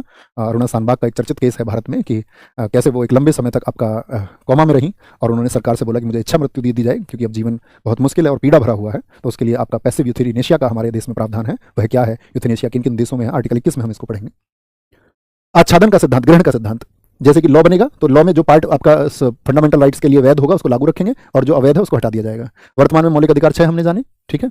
उसके बाद में राज्य की परिभाषा किसमें, 12 में। राज्य के बारे में आप समझ पाए होंगे राज्य क्या है, और राज्य की मतलब ऐसे नहीं आप सोचने लगो कि मेरी साइकिल है ये राज्य है या नहीं है। सिर्फ ये सोचना कि जो जहां पर लोग कार्यरत हों, लोगों के लिए तो फंडामेंटल राइट होंगे, दीवारों के लिए आपका इंजन के लिए थोड़ी ना होंगे। तो आपको सोचना है जिस बॉडी में लोग रहते हों उसको आपको सोचना है ना। आगे आएंगे। एनसीईआरटी स्टेट नहीं है, न्यायालय की बात हमने कर ली सारी। आर्टिकल 13 में जो भी विधियां एफआर के असंगत होंगी, जो डेरोगेशन करेंगी फंडामेंटल राइट का, शून्य मान ली जाएंगी, चाहे संविधान बनने के पहले की हो चाहे संविधान लागू होने के बाद में हो। 13(3) में विधि की व्याख्या की गई और 13(4) में आपका संविधान संशोधन को भाग 3 के संदर्भ में विधि ही नहीं माना जाएगा। बात क्लियर है? हम सब कर दें, क्वेश्चन बनाने के लिए आप तैयार हैं? आगे आएंगे। बच्चा जो क्लास में अतिरिक्त बातें करा करे ना उसको मुक्ति दे दिया करो बच्चे को, हमको अच्छे बच्चों की जरूरत है, जो अतिरिक्त बातें करे उसकी आवश्यकता नहीं। बताएंगे दोस्त, निम्न में से कौन राजनीतिक अधिकार है? देखो मैं अपने आप को केंद्र नहीं मानता और मैं बच्चों से ये भी कहता हूँ अगर मैं बोल दूं कि मेरे कहने से दुनिया बदल जाएगी तो दुनिया बिल्कुल नहीं बदलेगी। और जो अपने आप को ऐसा समझते हैं कि भाई हम कोई इस तरह के पुरुष हैं कि दुनिया बदल देंगे हम, तो शायद कहते हैं कि 2-4 माइंडसेट ही बदल पाए। तो मैं उन्हीं के लिए हूँ कि वो 2-4 लोग भी मेरे अगर कहने मात्र से, समझाने मात्र से, शिक्षा से बदल पाए तो मेरे लिए बड़ी बात होगी, क्योंकि एक भी बदलना बड़ा मुश्किल है और एक भी बदल पाया तो बड़ी बात होगी। इसीलिए अच्छे बच्चे कक्षा में आए और बाकी के लिए आप समझदार हैं। कौन एक राजनीतिक अधिकार नहीं है? मतदान का अधिकार हमको है, चुनाव लड़ने का अधिकार, धर्म को स्वीकार करने का अधिकार, ये मौलिक अधिकार है, ठीक है, किसी भी धर्म को। सरकार की आलोचना का अधिकार है। हाँ जी। निम्नलिखित में से कौन से मौलिक अधिकार हैं जो केवल भारतीय नागरिकों के लिए उपलब्ध हैं? बताओ। आर्टिकल 14, 15, 16 और 17, इसमें से बताना कौन कौन से हैं। 14 क्या सब आपका भारतीय नागरिकों को है केवल? नहीं, 14 सभी को है। 15 और 16 ये साथी आपका क्या बोलेंगे, 15 और 16 ये सिर्फ भारतीयों को है, यानी कि विकल्प बी सही होगा। भारत के संविधान में अनुच्छेद 12 में परिभाषित राज्य शब्द का सही अर्थ निम्नलिखित में से कौन सा है? और अगर आप राज्य को नहीं समझते तो ये सीडीएस परीक्षा में पूछा गया क्वेश्चन आपसे नहीं हो पाता, मतलब तो हो चुका, भविष्य में भी आएगा तो कर पाएंगे। आगे बताएंगे। यह केवल भारत सरकार को संदर्भित करता है। आर्टिकल 12 में सिर्फ ये बताया गया था भारत सरकार और भारत की संसद को केवल शब्द इस्तेमाल किया। केवल भारत सरकार और भारत की संसद की बात हुई थी।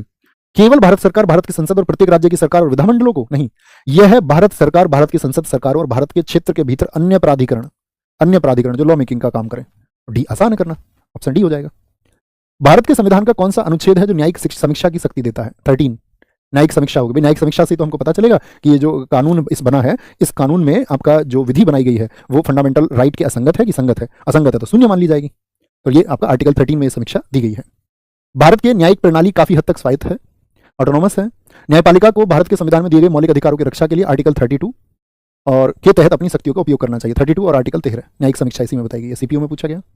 भारत के संविधान का कौन सा अनुच्छेद घोषित करता है कि भारत के संविधान 1950 के प्रारंभ से पहले भाग 3 के साथ असंगत कानून शून्य है? देखो पहले की बात किसमें की थी मैंने, याद है? 13(1) क्या कहता है? संविधान बनने के पहले। 13(2) क्या कहता है? संविधान बनने के बाद में भी जीरो होंगी। 13(3) में विधि की व्याख्या। 13(4) में क्या बोलेंगे? जो आर्टिकल 368 है उसको विधि से ही बाहर कर दिया, उसको विधि ही नहीं माना, यानी कि विधि ही तो शून्य होगी। इसमें क्या कहा गया था? कोई भी ऐसी विधि है जो फंडामेंटल राइट के असंगत है वह शून्य हो जाएगी, वो कंसीडर की जाएगी जीरो। लेकिन यहाँ तो आर्टिकल 368 को विधि ही नहीं माना, यानी कि 368 में जो होगा वह शून्य नहीं होगा।